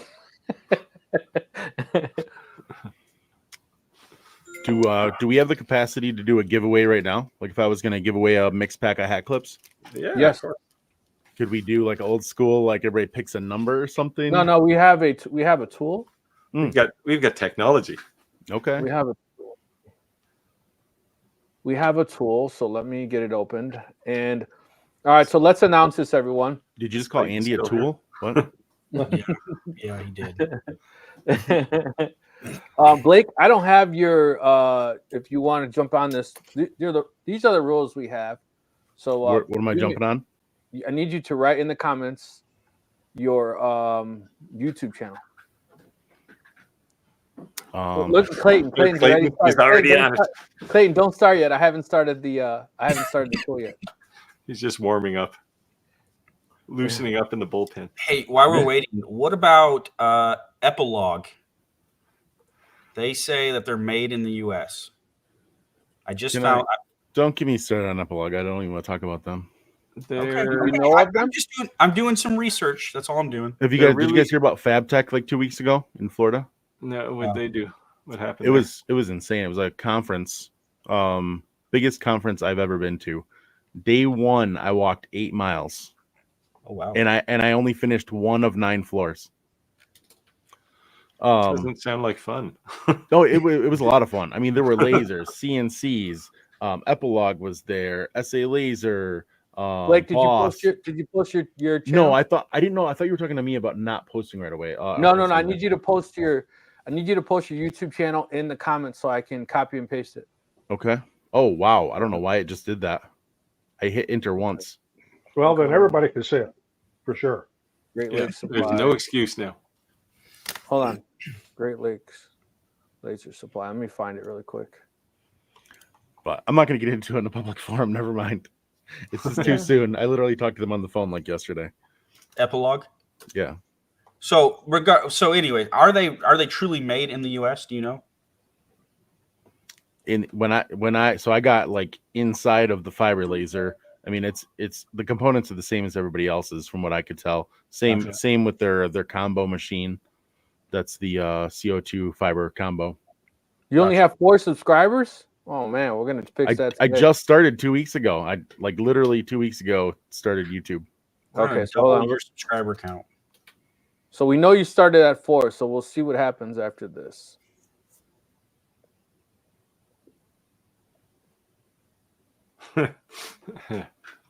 What's While happening? you're doing that, I liked Clack's comment here Yeah. about Epilogue. I've had a similar discussion with these guys about this stuff. Okay, all right. I didn't mean to strike a nerve, everyone. I'm just looking for U.S. manufactured. I'm not affiliated with Epilogue. They didn't tell me to say this. No, but it was a valid comment. And America, we're always saying this, but the comment was that it's not as if we're only backing Chinese-based companies or influence-based company. We're all we live in this country and are trying to survive and provide for our family. So just the same as we're using a piece of equipment to make a living or make extra resources for our family, if there's a manufacturer we could give back to as well and form some kind of alliance, we would. Yeah, But for sure. Yeah. But just I'm unaware of that existing. So before we get criticized, well then find it for us because I'm unaware that this exists. Okay, so we'll go ahead and do it. Everyone knows kind of the rules. If not, we'll go over it just in case you're. Hold on. Why is it doing that? Hold on, sorry. All right. So, What's the tool? How does it work? hold on one second. I'll show you. I'll show that as well. You got 3 minutes, man. Hurry up. All right. So check it out. In order to actually subscribe, let me just here. Let me go back to the comments. All right, in order to actually be entered to win this, you have to go to every single one of our YouTube channels, which are in the ticker below, and subscribe. We'll just say it that because we don't have time in the last couple of minutes. And including Blake's, obviously. Yeah, Blake's is on there. Is it? We normally have other things, but since we're so late in the video, you have to actually subscribe. So do us a favor and do actually subscribe, because if you don't subscribe and you win, then you get disqualified. So 4 clicks, you're good to go. So in order to be entered into the win, you will have to, in the comments, type # or hashtag ShopTalkLive. And I will go ahead and share my screen. So if you've never been present during one of our giveaways, how this actually works is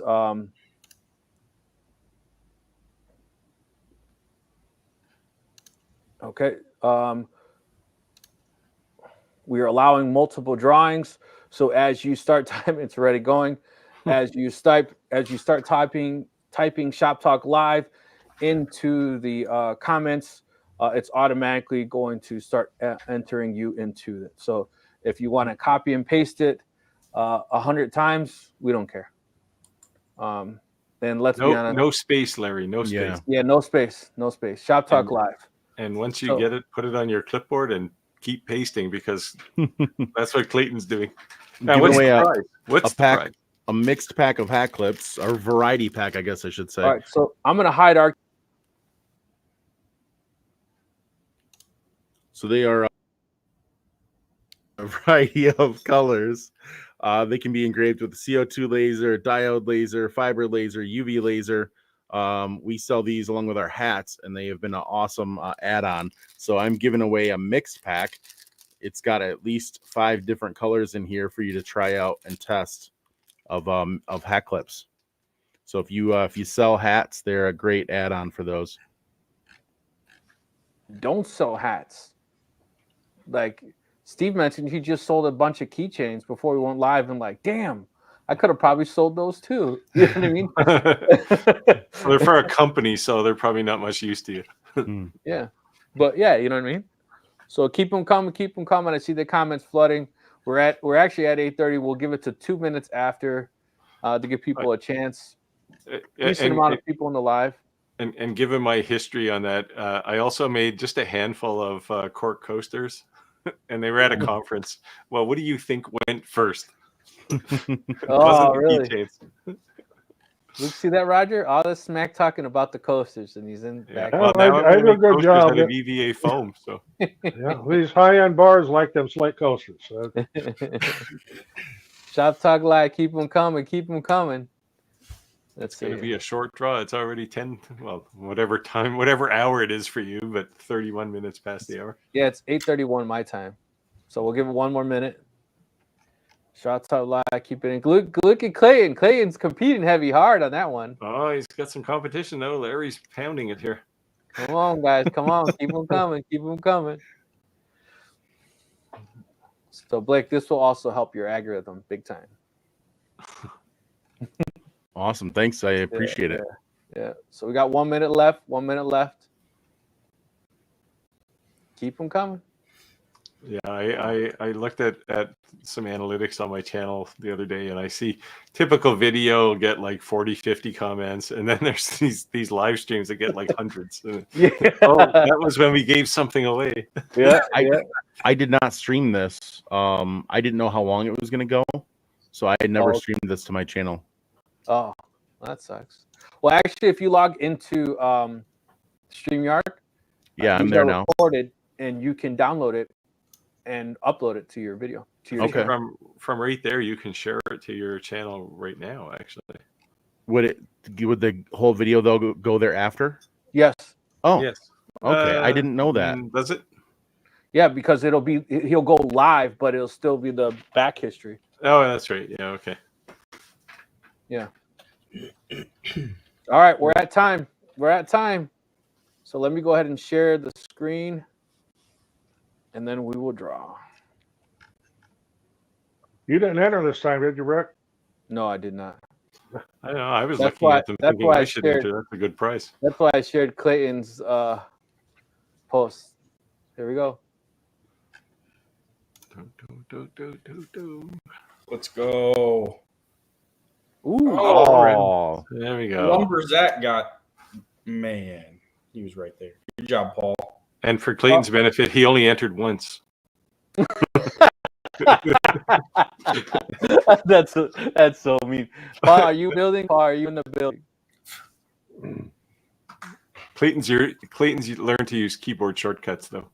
Control C, Control V, Control V, Control V. How do I get in contact with Paul? Paul, please, if you are here in the live, you have to be present for the live to win. So, I mean, Paul commented at 9:32. He's here. Here he goes. Here he is. Oh, here he is, Paul. All right, Paul, I'm going to give you my email address.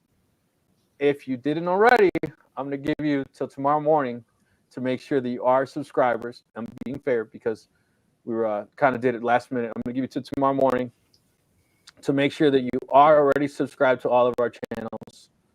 And then once approved, then I will share your information so that you can have your mail information, send off your prize. So Thanks for doing that last minute. yeah, no problem. Cool. All right, we are at time. We've had some interesting discussions. And again, this is a live questions answers. These are not script videos, and they kind of take a form of their own, a life of their own, because we are open to answer any question you have. So I thank you and appreciate everyone's time for joining us today. Steve or anyone want to say anything on the closeout? No, I'm good tonight. But it's been fun. It was a fun night. Yeah, it's been good. Nice meeting you guys. And I'll see everybody next week from All right, Mexico. go. I'll be streaming from Mexico. All right, Blake, thank you. Yeah, thanks, Blake. Thanks for joining us. Yeah, thanks for having me, guys. Have a good night. All right, God bless everyone. Later. See you. Okay. Bye. All right.